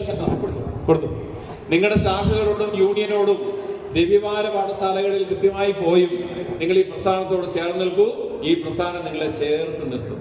തീർച്ചയായിട്ടും നിങ്ങളെ ചേർത്ത് നിർത്തും. നിങ്ങളുടെ ഉപരിപഠനത്തിന്, നിങ്ങളുടെ പഠനപരമായി ഉണ്ടാകുന്ന പ്രശ്നങ്ങൾക്ക് ശ്രീനാരായണ പെൻഷനേഴ്സ് കൗൺസിൽ SNDP യോഗം ജനറൽ സെക്രട്ടറി അനുവാദത്തോടു കൂടി നടപ്പിലാക്കുന്ന ഒരുപാട് പരിപാടികളുണ്ട്. ഞാൻ പറഞ്ഞു, സ്കോളർഷിപ്പ് പരീക്ഷ, ട്രെയിനിങ് പ്രോഗ്രാം, അൾട്ടിമേറ്റ് 3-4 വർഷം നിങ്ങൾക്ക് സ്കോളർഷിപ്പ് പരീക്ഷ നടത്തി കഴിയുമ്പോൾ അതിൽ നിന്ന് തിരഞ്ഞെടുക്കുന്ന മിടുക്കികളുമായ കുട്ടികളെ ഉപയോഗിച്ചിട്ട് ഞങ്ങൾ സിവിൽ സർവീസ് കോച്ചിങ് സെന്റർ ആരംഭിക്കും. അതിന് ഗുരുദേവൻ ഞങ്ങളെ അനുഗ്രഹിക്കും. നിങ്ങൾക്കും ഗുരുദേവൻ അനുഗ്രഹം തരട്ടെ. ഞങ്ങളുടെ സ്വപ്നമാണ്, SNDP യോഗത്തിന്റെ സ്വപ്നമാണ്. അത് ഞങ്ങളിലൂടെ അത് നടപ്പാക്കുകയാണ്. ഞങ്ങൾ ഒരിക്കൽ കൂടി പറയാം, ജീവിതത്തിൽ ഗുരുദേവൻ തന്ന അനുഗ്രഹം കൊണ്ട് 30-35 വർഷം സർക്കാർ സർവീസിൽ ജോലി ചെയ്തവരാണ്.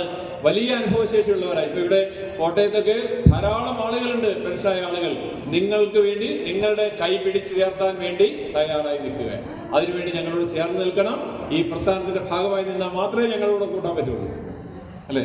അപ്പൊ അതുകൊണ്ട് എല്ലാവർക്കും ഗുരുദേവന്റെ അനുഗ്രഹം ഉണ്ടാവട്ടെ. നന്ദി, നമസ്കാരം.